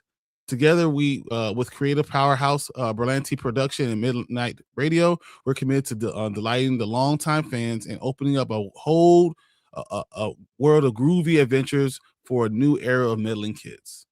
All right. So, what are your thoughts on all this stuff? Reading the synopsis, it sounds like a darker version of a pup named Scooby-Doo. It does. That was my first thought, especially with Scooby being a puppy, obviously they're saying, and it'll be interesting to see. I hope they keep that campiness. I hope you can't go too serious. You can't go serious with Scooby-Doo. I mean, you could, but why? You could, but why? I don't want it to get the Riverdale treatment. Exactly. Okay, so make it a live action Riverdale or a Riverdale series again, which is already live action Riverdale. Yeah. So yeah, I'm definitely interested because anything Scooby-Doo, I will always give a shot. What do you think about? So they're going to start casting soon. Mm-hmm. Are there any people that you really want them to try? Matthew Lillard, de-age him. De-age Matthew Lillard. De-age Matthew Lillard. Who will ever top him as live action Shaggy, I think they're going to have to. I think they're going to go younger, especially the ages they're talking about. Yeah. All fun aside, definitely have to go younger. Do you think we're going to get any of the Stranger Things cast jumping into this? They could get Finn Wolfhard to play Shaggy. He's tall enough. Is he goofy enough though?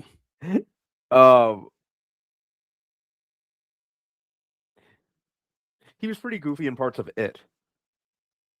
When he was younger? Yeah. When he was younger. Maybe. Yeah, I'm really curious to see who they get to play these roles, because honestly, I have no idea. I'm completely drawing a blank. I'm going for I want a whole new crew, a younger crew. Mm-hmm. Something that we don't know who these people are.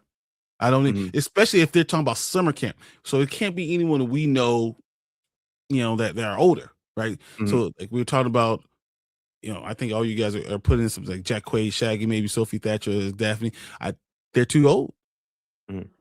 You know, so with these are going to be younger kids. So that makes me lean towards some of the Stranger Things kids, or even some of the little kids from Stranger Things. Maybe those are what you're going to get for some of the casting from these things. Yeah, I'm really curious to see who they get to play them. Yeah, because and how young they're gonna go. If they're gonna be in summer camp, we're probably talking about what? 14, 14? 15. Mm-hmm. Yeah. Probably cast them young for enough longevity to last however many seasons it ends up getting. You probably go 16 years old because then they could drive the Mystery Machine. Yep. Or 15 turn into 16, so you can get the Mystery Machine in there, and you can start aging them, and you can go stick with this. If it goes well, you can stick with this for a long time. So I think this is probably the ideal, but you have to get the right casting. This is going to be paramount for that. So I'm excited to see, but I in the same breath I'm worried. Yeah, because you gotta get the casting really, really right. I don't think that that's one of the reasons that the first two live action movies stand out for me. Like, think what you will of those movies. Personally, I can watch them over and over and be entertained by them. I just think they're fun movies. But that casting was impeccable. They just nailed everyone. The casting director did not come to play with that casting. So they really have to I hope they match that energy with that. Whether it's established actors or even newer ones. To an extent, I kind of feel like we're gonna get a handful of new actors for this show. Or newer, kind of unknown fresh faces, I'm thinking. But you gotta you definitely need to stick the landing with that. I agree. I have no problem with that. I agree. I think that's exactly the most important part of it, but I'm excited to see what we get for casting of it. But see what everyone else is saying in the comments. Actually, what I would tell you is, Brandon, you'll be in charge of comments. Okay, let's see. I know he's been waiting to be able to do this, so now you go ahead and do it. So you'll be in charge of comments. Let's see.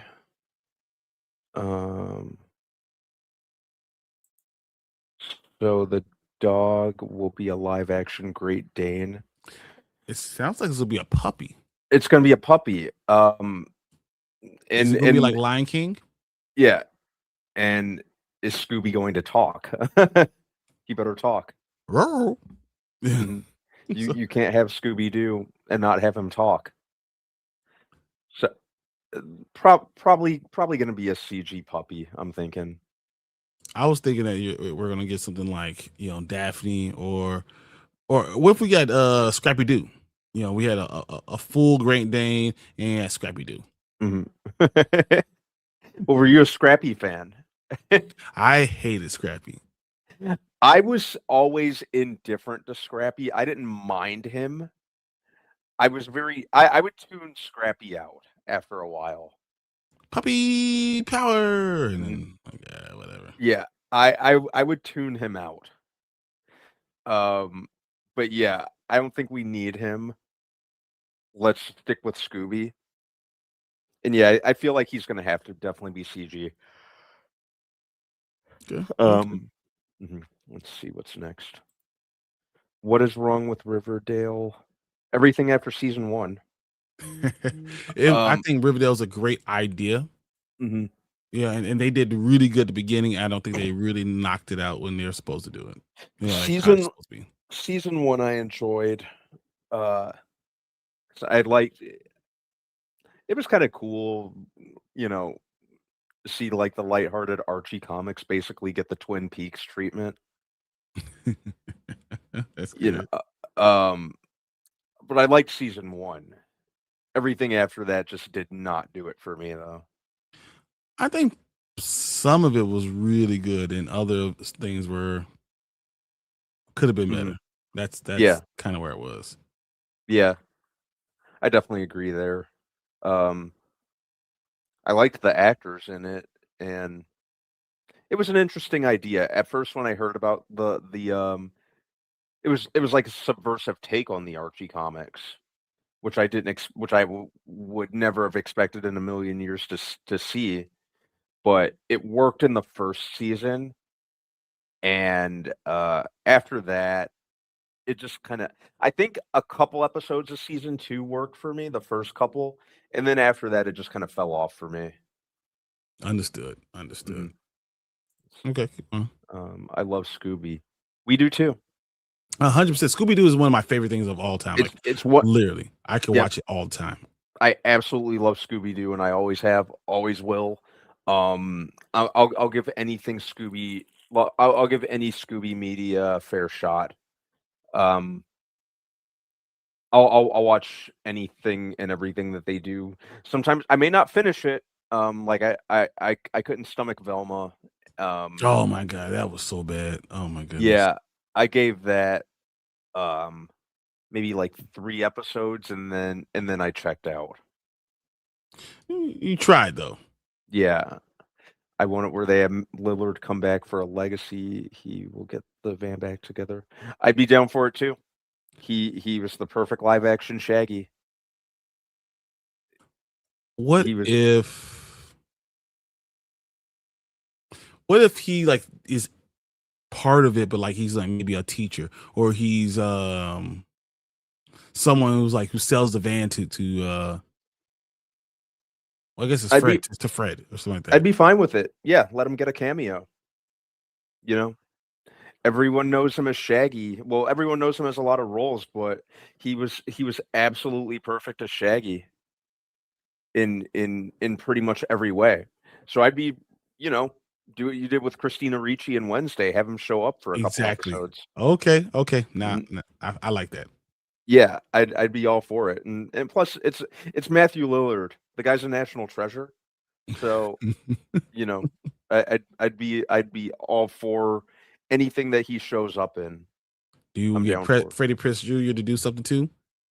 Yeah, bring the whole gang in. Just go all of it.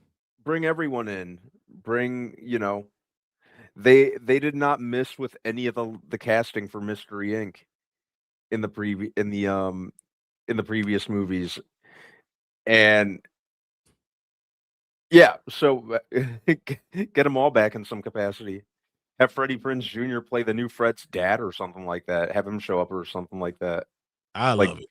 Yeah, for 2 minutes. I'd be all for it. Jack Quaid, Shaggy. So I think we had touched on that. Yep. But yeah, again, they're going for teenagers, so probably aged out of that role. That's why I thought that was interesting when I saw the Stranger Things cast as the Scooby-Doo, because we knew we were going to get Scooby-Doo casting. I think we're going to be getting it soon. I'm going to guess by March we're going to know some of them, and we're going to start seeing people coming in. So yeah, older kids, but you kind of make it work. So yeah, especially if filming some if filming's, let's face it, that April, that's pretty much around the corner. Yep. They're going to start filming, so I bet you anything we're going to hear casting in the coming weeks. Probably by like late February, we're probably going to have the official core cast of Mystery Inc. Storm Reed, Velma. Once again, I think they're going to get some younger people though. Yeah. Even though Storm Reed like simultaneously looks about 21 and 10 at the same time. I agree. I like that. Yeah. Maybe Jacob Tremblay for one of the roles. Good actor. I just think that you're going to get someone younger. I think you're going to get someone more like at the oldest 17, 18, 19. Mm-hmm. Yeah. I want unknowns like Hasbro's.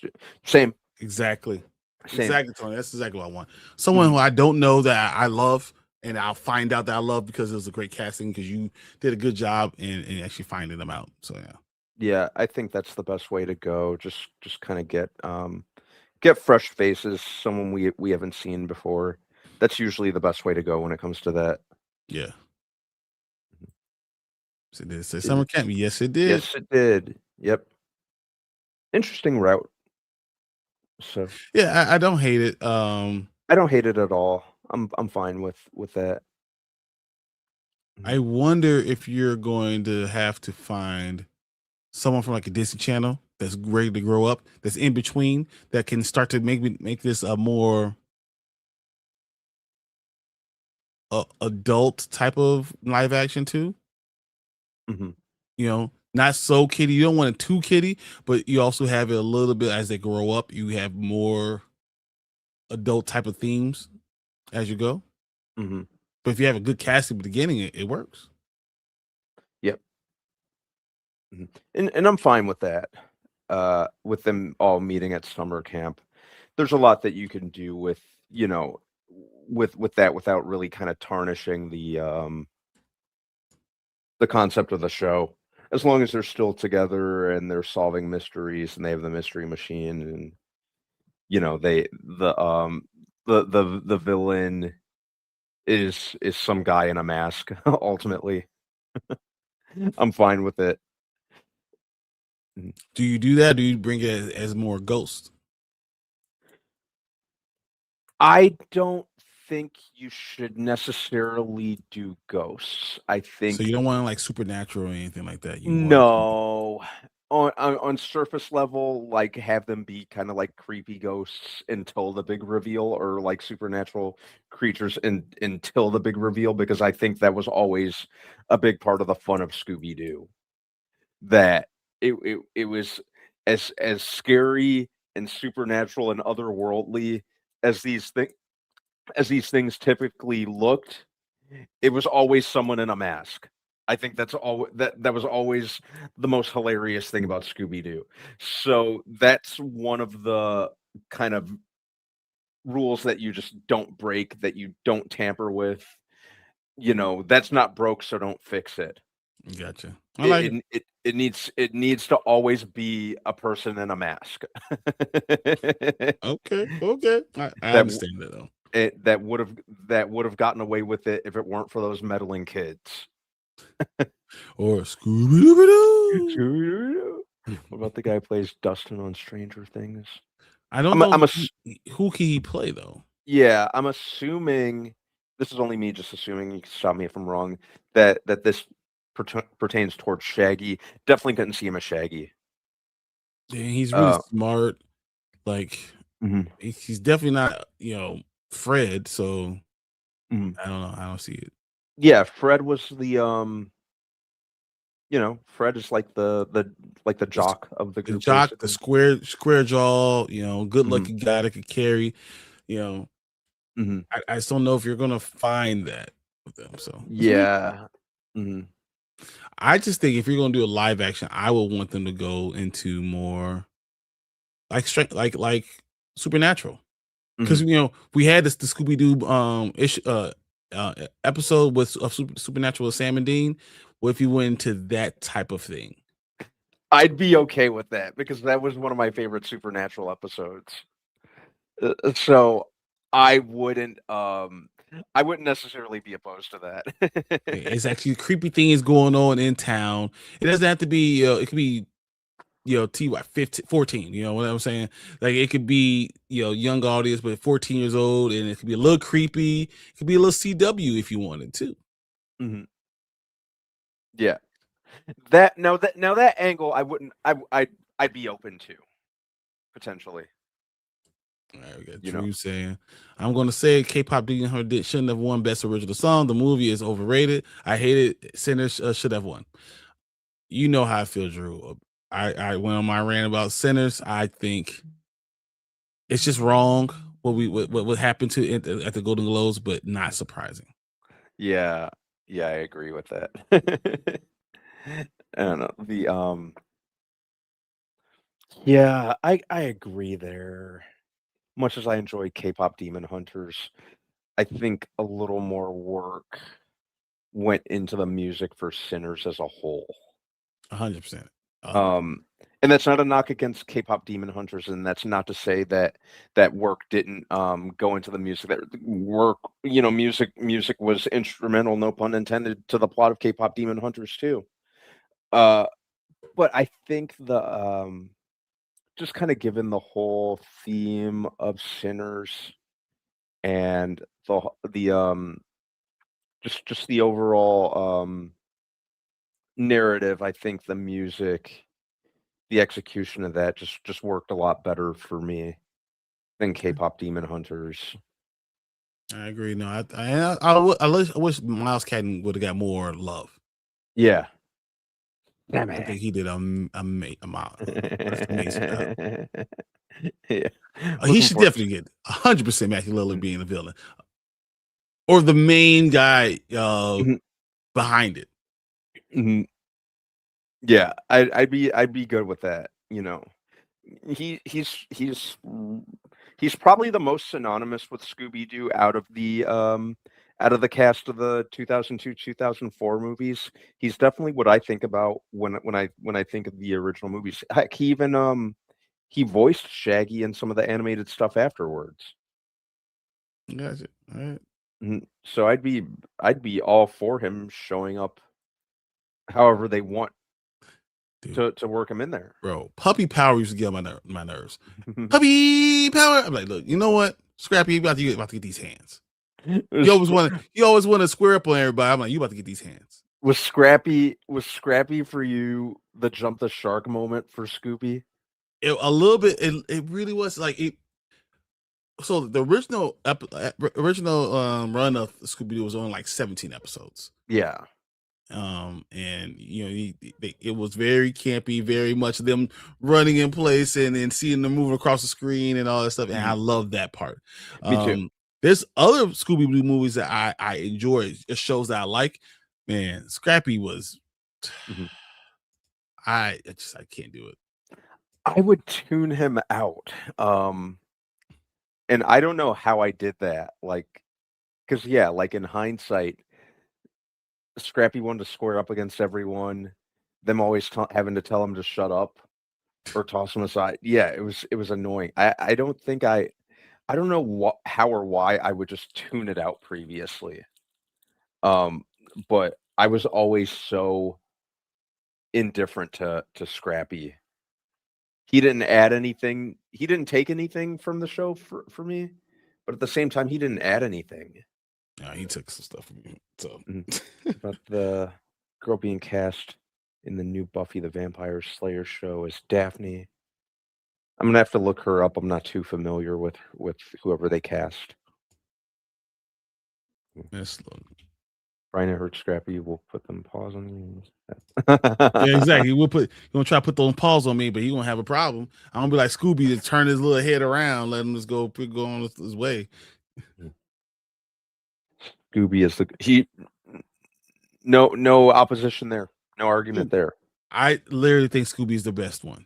Period. I have a sweatshirt with Scooby-Doo on it. I love Scooby-Doo. Always. Yeah. Same. Goat of all cartoons. Hanna-Barbera, goat. I'd even go as far as call Scooby the face of Hanna-Barbera. Easily. And that's someone who loves pretty much most of the Hanna-Barbera stuff. The lady from the last Mean Girls, maybe for Daphne. Me personally, I'll have to get back to you on that. I have not seen the latest Mean Girls movie. I think she's too old. I always remember him from Scream. Yeah. I always remember him from Hackers too. So I love that movie. Hackers is so awesome. Oh, it's great. So much. It's great. Angelina Jolie had me there. Shaggy's son is the new Shaggy. Shaggy's the father, like the Luke Perry Riverdale.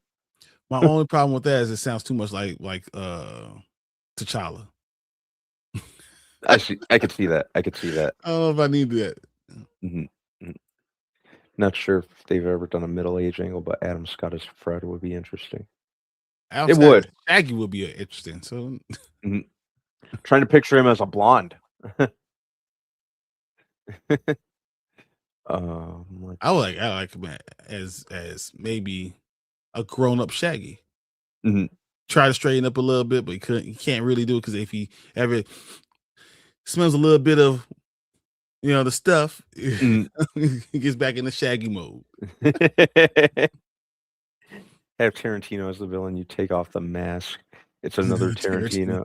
You take off the mask. It's another Tarantino, and then you take off the mask. It's Matthew Lillard.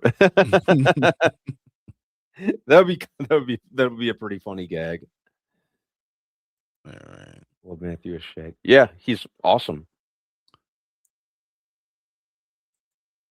The real Shaggy and real Matthew Lillard come over and punch the real Tarantino in the face.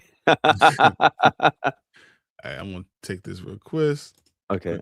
So the twist is all the ghosts are people from Catch a Predator. Wow. Wild. That's crazy. I would not even be mad at that. What if they had real ghosts and people in costumes? Oh, that's interesting. So we have people in costumes that are trying to get over on people, but there's real ghosts too. I like that. Same. I'd be good with that. Mm-hmm. Travis says, I just read the report that K-pop Demon Hunters writers wrote a Lord Farquaad movie. Wow. I heard about the Lord Farquaad movie.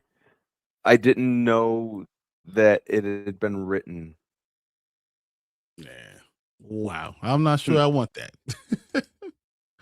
So I'd love to see Zombie Island in live action. I can see Zombie Island in live action. Zombie Island is easily one of the best animated Scooby-Doo movies. I love it. I do. Mm-hmm. Mama Bear's in the building. Hello, boys. You just missed Tank. We just kicked him out so he can go get CS surgery. He has to be up at 3:30. His surgery, I believe, is at 5:30. So we had to get him out of here so we can make sure he takes care of himself. So Eddie Murphy Scooby-Doo, where he plays all the characters. I mean, yeah, if Robbie Downey Jr. could play a black guy, Eddie Murphy could play a white guy. Let's go ahead. Yeah. If you don't believe me, all I got to say is, hold on, if I can get it up. Aha! Aha! He can do it. Let's tell you. I love the fact that he played all those damn people at the same time. Me too. Let's see.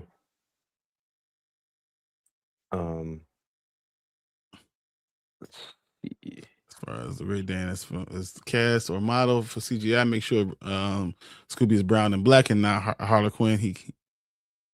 He can. Oh yeah, that goes without saying. He's got to be a brown doggy with the black spots. 100%. I saw something. The original cast from the live action Scooby-Doo movies are being in the movie. Maybe they could play the Scooby Gang's parents. I was thinking each one of them will be the villain of that episode. I'd be good with that. I'd be open to that. Tony says, switch Scrappy out for Courage the Cowardly Dog. The girl's name is Ryan Kira Armstrong. I'm looking at her right now. I don't hate the Daphne for that. I don't hate it. Let's take a look at her. While you look at that, I want to look at what up, Danny. Say what up, fellas. Appreciate you, man. I heard I won something, but I was already starting this show, so I couldn't sit back. But as long as Tamika won, I'm good. So appreciate you guys. Lynette said he was great in Hackers. I love that movie so much. Fernando says, great idea. Everyone saying hi to Mama Bear. Hackers is awesome. Here's an old one. It says Steve Martin as Frank, Mary Steenburgen as Daphne, Tim Robbins as Shaggy, Diane West as Velma, Ray's all gold all retirement home. Mm-hmm. Scooby's a grandpa with glasses. So actually, Courage making a cameo. I remember this. Scooby-Doo would be perfect. Yeah, you saw her from Buffy the Vampire. Yeah. Yeah. Oh yeah, she was in the Firestarter remake. And She's also in It Chapter 2 really briefly. Yeah, now I remember her. Ace says, make sure we have white smokers need to come out of the mystery van at least once. Once a day? How you gonna be hungry? So white smoke, that's why I meant earlier. I'm going to watch football game. There'll be white smoke because I will watch the Bears game alert. Everyone alert. Everyone watching the game. 100%. We all going to be watching it. Don't nobody want to see no Scooby-Doo movie, Thundercats, Silverhawks, Brave Star, Voltron. These are what people want to see. Come on. First off, Scooby-Doo is probably the most popular of all of it. Scooby-Doo is probably the most popular cartoon that ever came out. Second of all, if I could get Thundercats, bro, oh my God, I want it so bad. I want Thundercats. I love Silverhawks, and I love Voltron. So, Thundercats. A Silverhawks movie could be cool. Heck, a Brave Star movie could be cool. I know we're getting the Voltron movie one of these days. I know there's no release date yet, but I bet depending on how well Masters of the Universe is received, I could see potentially Thundercats potentially getting off the ground next. Possibly. But yeah, I'm all for all things Scooby-Doo. And a series is a live action series. The prospect of that is really interesting to me. So you can't get better than that right now, can you? I mean, come on. No, and that's the best way to go at this point. You know, I think. Yeah, I think it's a much more appropriate route than another live action movie at this point. I think we should just leave the live action movies alone for a while. Work this angle. Could be cool. Yeah. That's what I think. I'm all for it. Let's see what else. Eddie Murphy's the master of disguise. Yeah, he is. Ace says, we are getting a Voltron movie, but I'm with you. I need Silverhawks and Thundercats one. I cannot wait for that. I would love a Silverhawks and Thundercats. Thundercats is so good. Even the comic book is still selling. Mm-hmm. Yeah. I'd be all for a Thundercats movie, but they can't be CG. We have to use prosthetics for the Thundercats. 100%. Yeah. Hacker's Legacy quill now. What do you think about this Hacker's Legacy quill now? You can't, because there's no way. You don't hack anymore. You don't hack anymore. That movie was so rooted firmly in the mid 1990s also that I don't think a legacy quill could work in this day and age. Because it's not the same thing. Yeah, it's not the same. You gotta yeah. No 90s, no deal. It's not set in the 90s. Not trying to see it. Mm-hmm. That's it. Mm-hmm. Oh, Mama Bear said my hesitation about Thundercats is cats. I'm just saying it could work. If it does well, the floodgates of all 80s cartoons will going to come out 100%. And look how well Stranger Things was received. Look at the time period. It works. Mm-hmm. Travis says, I feel like Brendan Fraser belongs to, in Scooby-Doo somehow. I'm okay with Brendan Fraser being everywhere. Anything you got. Yeah. Brendan Fraser's a national treasure, so anything that he were to show up in, I'm here for it. Danny says a proper Dragon Ball Z movie would be fire. I won't bring up that mess they call Dragon Ball Z movie. Yeah, but it needs to really be done by the real writers, and it needs to make sense, and it needs to be good. And you should embrace the craziness of what Dragon Ball Z is. Mm-hmm. So how would you do it? How would you summarize Dragon Ball Z? Goku is a great fighter. He's fighting and he goes against the villain. He loses. He goes to heaven. learns how to work in heaven to be a stronger fighter, comes back to Earth, or come back to his world, is much stronger, kills everybody, and is awesome, his most powerful thing, and it continues to do that over and over again. Pretty much. I think that's probably the most apt description of Dragon Ball. Oh man. So that could work with the all playing bad guys. I see it. I like it.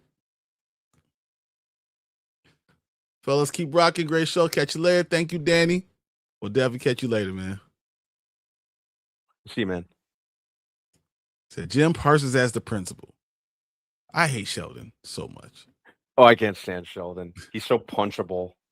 He has that face, just a punchable face. Everyone's like, "Oh, your friends are still there." Like, if I was your friends, there's no way I'll be anywhere around you, man. Exactly. I will punch them in the face a long time ago. Mm-hmm. See, give Duncan Jones Thundercats. I like Duncan Jones. I like his work. As long as you understand what Thundercats is, I have no problem. Mm-hmm. Yeah, if you understand the content and you respect the content, go ahead. Yeah, I'd be all for him taking it on. I like a lot of his other stuff. At least visually, I liked the Warcraft movie. Warcraft was also visually. Yeah. He did Moon, which I liked also. Source Code, which I also really liked. Yeah. He'd probably make a pretty awesome Thundercats movie. Let's be honest. With the right script, right material. She says, "All I want it all. I want big Voltron guy. I want Voltron, Thundercats, Silverhawks. Yes, definitely. I mean, I want good Transformers. I mean, there's so many things that we can get that could be excellent." Mm-hmm. Mama Bear says, "People still hack, but the culture is different."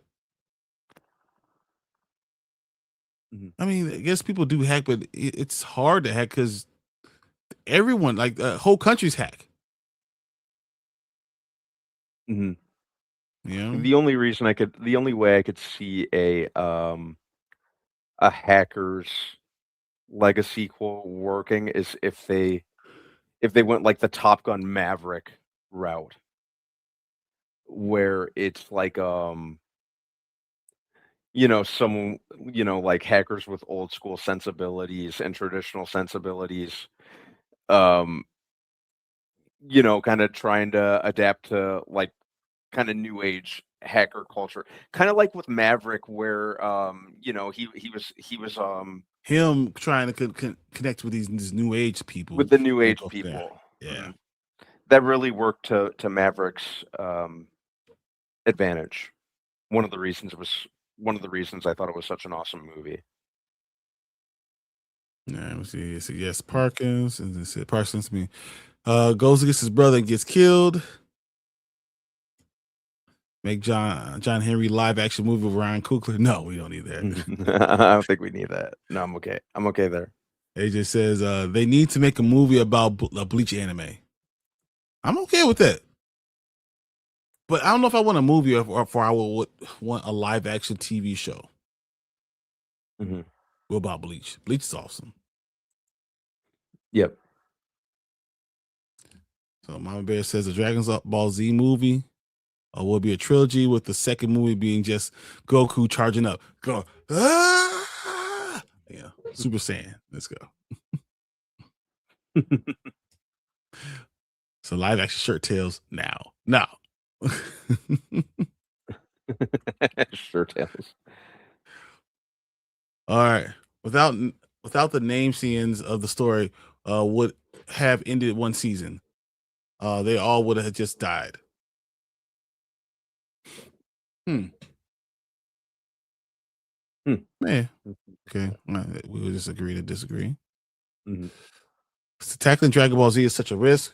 Why not acknowledge it and just do a Dragon Ball GT movie? Get Ryan Coogler to direct and have Michael B. Jordan as you. So here's the problem. Dragon Ball GT sucks. Yeah, I said it. I don't care. I said it. Y'all can be mad at me all you want. Dragon Ball GT sucks.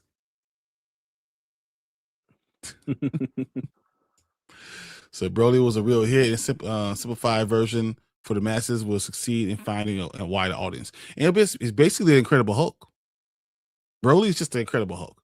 He gets more and more angry. He just gets stronger. He keeps on getting stronger and stronger and stronger. So, yep. He said, "Mom, and him getting a hemorrhoid from all the straining." Go, ah! It gets a hemorrhoid. And that says, "I don't like Sheldon. He was the worst part of the Big Bang Theory." My wife watches the Big Bang Theory every night. Mm-hmm. And I hate him, bro. CGI Ken Watanabe as all DBZ characters. That's funny. I like that. I think Amazon's doing a Voltron movie with Henry Cavill. That's, I think, the last thing I heard, but I haven't seen anything about it yet. Yeah, they're finished filming it. There's just no release date. I don't know if there's a distributor or what the heck is going on with it. But as far as I know, the movie is finished filming. And just haven't seen anything else from it. Yeah. No, it's yeah. According to IMDb, it's in post-production. Post-production. But there's no release date. Oh yeah, there is a distributor. It's Amazon MGM. But yeah, they haven't said when it's coming out. Nothing. I don't understand that. I mean, that's something that people are waiting for. Yeah. Like, you'd think there'd be at least some kind of plan in place. If they already went through all the trouble of filming. Yeah. Yeah. What's up, Jason? And that says, do you think anyone will be interested in a live action movie of Bleach? 100%. Everyone will be interested in a live action movie of Bleach. Yeah, exactly. What Jason said. I will be a 1,000,000% for Bleach. Actually, there's a live action movie of movies of Bleach. Really? Well, on Netflix? Okay.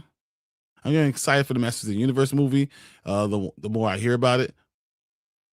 Where is the damn trailer? Yeah, the fact that you haven't released a trailer does worry me. I need a trailer because I'm thinking at this point, man, I'm inclined to think probably Super Bowl. Maybe we'll get one. I mean, it's the most natural place to see a lot of stuff. And nothing's coming out right now that's so new that you're going to really, want to see a trailer out unless you're doing it, releasing it by itself. Yeah. So hopefully Super Bowl is when we finally get one. I'm like, dude, you don't even know. I'm itching to see footage from that movie.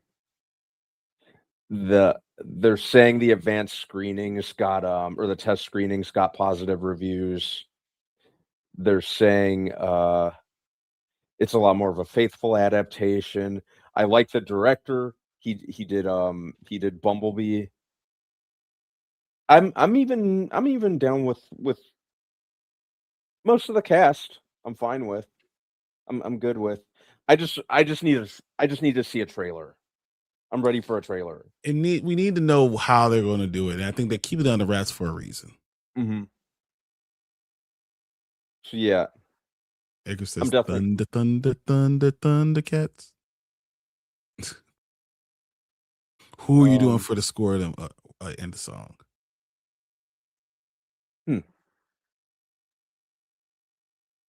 Good question. I'm not sure. I think with stuff like Thundercats, you just need to go ahead and stick with the original. Yeah. Mm-hmm. I think it brings the nostalgia up to you, so I think that'd be fun. So then that says, I love Bleach, but I never hear anyone talking about it. I'd like to see a properly done Death Note sequel or live action. I'm sorry. That would be pretty cool. Me too. I'm good with that. What's up, Me Master too. Cecilius? I'd be all for that. Death Note's one of my favorite animes, and in the movie was just what were they doing? Ace says, I'm not mad. GT was ass. 100% GT was ass. It was terrible. I don't care. You know, people can be mad all they want. It was trash. Mm-hmm. And then I said, I enjoyed the baby saga, but the rest of it was trash. Dude, it just went down. And he said, everyone knows GT sucks. That's why it would be hilarious to adapt it. Tommy Wiseau as Vegeta. Tommy Wiseau as Vegeta. Okay. Seriously. Master Cassilia says, where's the white guy with the hat? So Tank is having surgery tomorrow. He's going knee surgery tomorrow. So he's going to be out for another couple of weeks. Mm-hmm. Let him heal up a little bit. So GT was cool, amazing concepts, but it didn't have much time to do the execution. When Dragon Ball Z finished 2 weeks later, they put GT. GT was crap. I love you, Jason, but it made me mad so much. But once again, coming off of Dragon Ball Z, which I think is probably one of the best things ever created, because that's my wheelhouse. So I just hate GT. So it's wrapped in Amazon streaming it for whatever reason. Because MGM. So MGM is part of Amazon. Mm-hmm. That's why. Say, but I always respected GT for trying to be faithful to the follow-up of the series of the Dragon Ball Z. Super that had so much time, they put crap and it was inconsistent with the quality and even the story. Okay. I also don't like Super. Mm-hmm. So no, I agree with you. So also GT song is the best of Dragon Ball Z. Best in all Dragon Ball. I don't remember it that well. I have to hear it. Honestly, I'll have to hear it. Mm-hmm. So do y'all remember there was 3 versions of Ultron? I remember at least one other version. I remember 2. Mm-hmm. I don't remember 3. So I have to go back and look at it, but I remember 2. Yeah. So Ace says Sterling K. Brown tweeted out that he can't wait for everyone to see Voltron. I can't wait to see Voltron. So, yeah, and Sterling K. Brown just crushes anything that he's in, so that's an automatic watch for me. Just for him. A live action Bleach will be fire. I agree. Mm-hmm. So Acres, Scooby Doo will have a live action series. Can't wait. That's what we were just talking about. We brought up the whole thing that they're starting to film. They're talking about filming in April, so we could see something maybe early next year. Mm-hmm. Tony says, I think if Dragon Ball Z gets a live action adaptation, they have to change it. I don't think the massive eating of the big bumps they will get on their heads will translate well. Oh, the massive eating and the big bumps on their head that they wouldn't translate well. I don't think you need to change anything, man. Mm-hmm. I don't personally. No, I think again, like if you're doing a live action anime adaptation or a live action animated series adaptation, you really need to embrace how the ridiculous nature of it. Mm-hmm.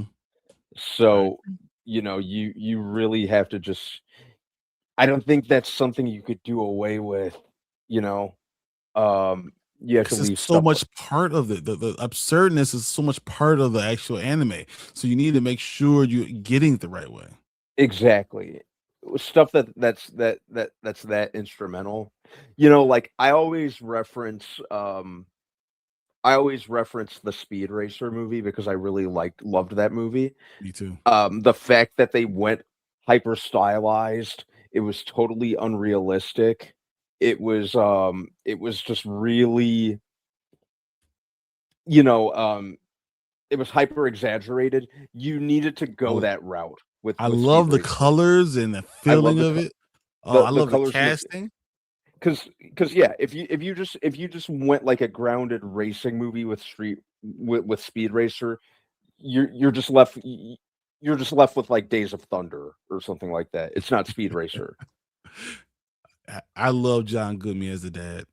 I loved it so much. None of the casting they failed with. None. Christina Ricci as Trixie. 8. Yep. Perfect casting. Perfect casting.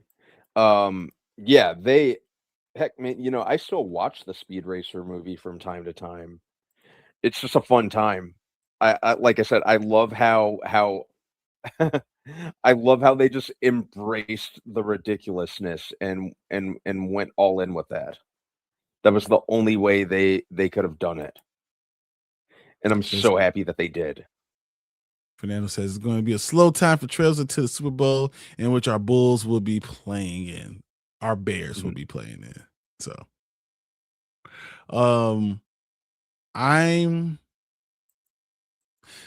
Wonder Man is going to be coming out in 5 days?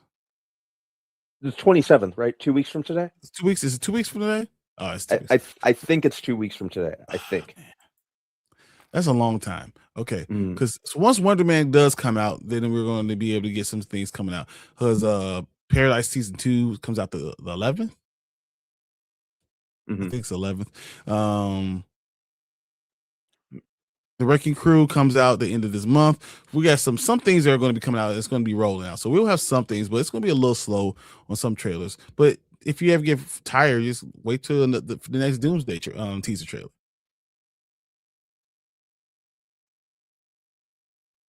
Speaking of chess movie, did you know they're actually doing an Uno live action movie? Yeah, which I don't think I heard much about that. That's going to be interesting to see. So yeah, we'll be without our Ben Affleck for a while. Yeah. You know what we're talking about? You know what we're talking about with that?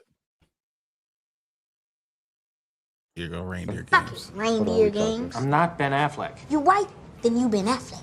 Right, Wheeler? Yeah, you're white. That's true, I am white. I love that. I love that. That's hilarious. The recovery of the tank, yeah.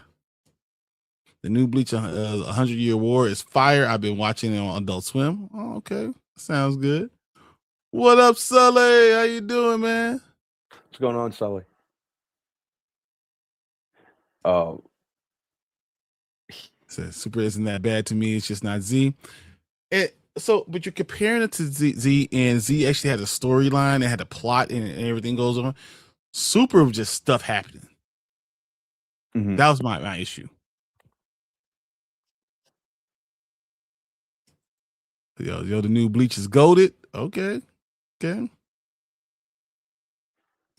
So GT's opening was a rap song. I don't remember it. I don't remember it very well either. And I agree, Fernando. Dragon Ball Z is the GOAT of anime. Sure is. Yeah. And I don't think it's close. And I've been watching it since I was little. So English. I heard it in Japanese, so I don't know about it. I know the Z is like a rock theme in English. Yeah. So live action Ninja Scroll would be fire as well. Dude, there's a lot of anime that you could make real live action adaptations and really would work. Yeah, you just have to get the right people involved, and you have to get you have to have people who have done their research and have a thorough understanding and a respect of the anime. I think that's the problem that we have. That's the problem I have with the Death Note adaptation, because I'm a huge Death Note fan. I don't think that the people involved understood or respected the source material. If they did, things would have ended up a lot different. They didn't do right by the characters. They didn't do right by the plot in itself. They kind of Americanizing it was one thing, but even if they did, they could have stuck true to what the character of Light Yagami is all about, and L as well. They didn't. They couldn't even do that. And if you're gonna make such a drastic change, it's because when you do directors, some directors just want their own story. They don't really care about the story. They want to use the name and then do their own thing instead of looking what actually is going, what's supposed to actually be going on. And it's hard and it sucks. Yep, I definitely agree. So, yeah, if whenever they readapt Death Note, I'm hoping they do right by the characters this time. So live action Afro Samurai will be amazing. Also, it would be. I'd be all for it. I'd love an Afro Samurai adaptation, but again, you need to do it right. It needs to be hyper violent. You'd have to cast it correctly. I want to go these a little fast, quick. Master says, I don't know if it's sarcastic or not, but when I saw the movie, I didn't know it was Dragon Ball Z because I had the CD where there was a bunch of movies copied inside of it. Okay, Fernando, hell yes, that would be the shit. Masters Dragon Ball Evolution was trash and very disrespectful to Z, and that's why I don't think it really understood Z is the best, right? And when you are not respectful of the source material of Z, piss me off. Let's consider this is only things I didn't pick up on Dragon Ball Z. It's not Dragon Ball Z. It's pretty enjoyable, but since it is, I like watching Dragon Ball Z in the multiverse. I got you. Here's interesting. Samurai Champloo and Cowboy Bebop is still the most anime thing being made. It still beats most anime being made. Cowboy Bebop is fire. Cowboy Bebop is awesome. Yep. So that's what I'll tell you.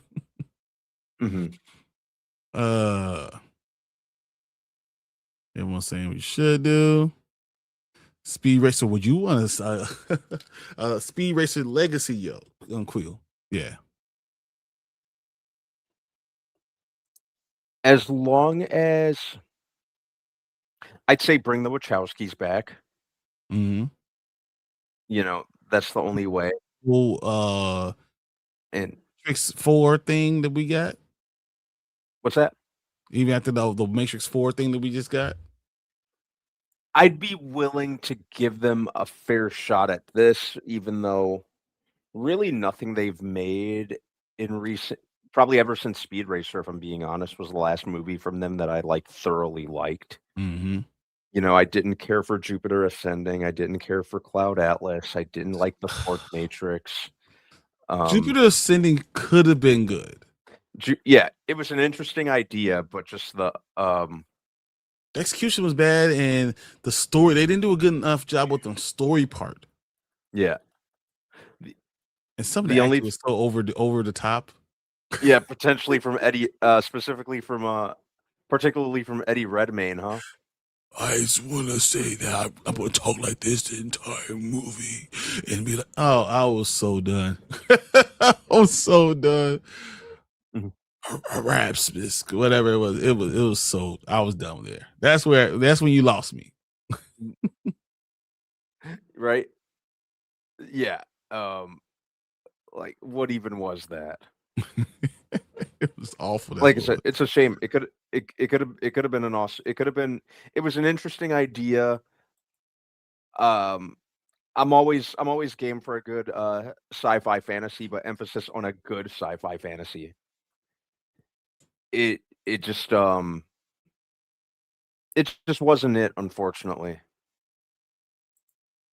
Samus one too bad. time says if you haven't watched Champloo, it's crazy good. I'm going to check it out. Just because you're saying this, I'm gonna pull that up right now on my. Let's see if I can find it. All right, so Samurai Champloo, I will be checking that out and let you know what I think. So only one of them was involved in Matrix 4, but it's because that's the only one that can get involved. The other one didn't want to really do it. So, what can you say? All right, we'll talk to each other. Just I'm actually glad to find someone who liked this movie. I thought I would never would. I watched like 3 times since it was and it's pretty cool. I hate it so much. It's so bad to me. I don't know. And maybe I'm a hater. Maybe I'm just a hater. So it's what the makers of Cowboy Bebop made after it. Okay, then I am super interested. I see it has an 89% Rotten Tomatoes. It's 26 episodes. Okay. Yeah, I'm down with this. Come back and we'll talk about that on Saturday. On Thursday. I'll tell you what I watched.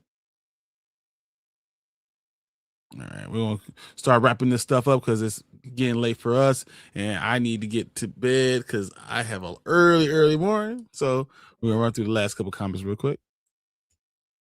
So I'm going to go start getting tired. Have a good night, everyone, and have a good stream. Spoiler Kings, appreciate you in the net. It's pretty cool because I didn't know it was Dragon Ball Z. Once I did, I was like, why did they make this? Exactly. They shouldn't have done this. They ran up the credit cards on up on the dresses rather than box office. How was Lawrence Fishburne left out of Matrix 4? Because it sucked. Because they suck. Because he asked to be in it and he still didn't get in it. I was so done. Yeah. Yeah, I was done. Fuel Era Japan Samurai Show with a hip hop mix. Bro, you already had me. You already had me. So now I'm gonna love it. Right. Thanks for the stream, guys. Take care. See you guys real soon. Definitely, Jason will be here Thursday. We'll watch. We have to watch Percy Jackson, and then we'll watch Fallout, and we'll be able to go over those. Hopefully, we have some more trailers. I have another a trailer that we didn't watch today that I wanted us to talk about. So, and then we'll have some more news. And then Wednesday's comic book day, but comic book day, new comic book day. So I'll go over all the things we got. So cannot wait to do that with you guys. You guys are awesome. Really appreciate you guys. And we'll have to see you guys a little bit later because me and B are tired. So, peace, everybody. See you guys.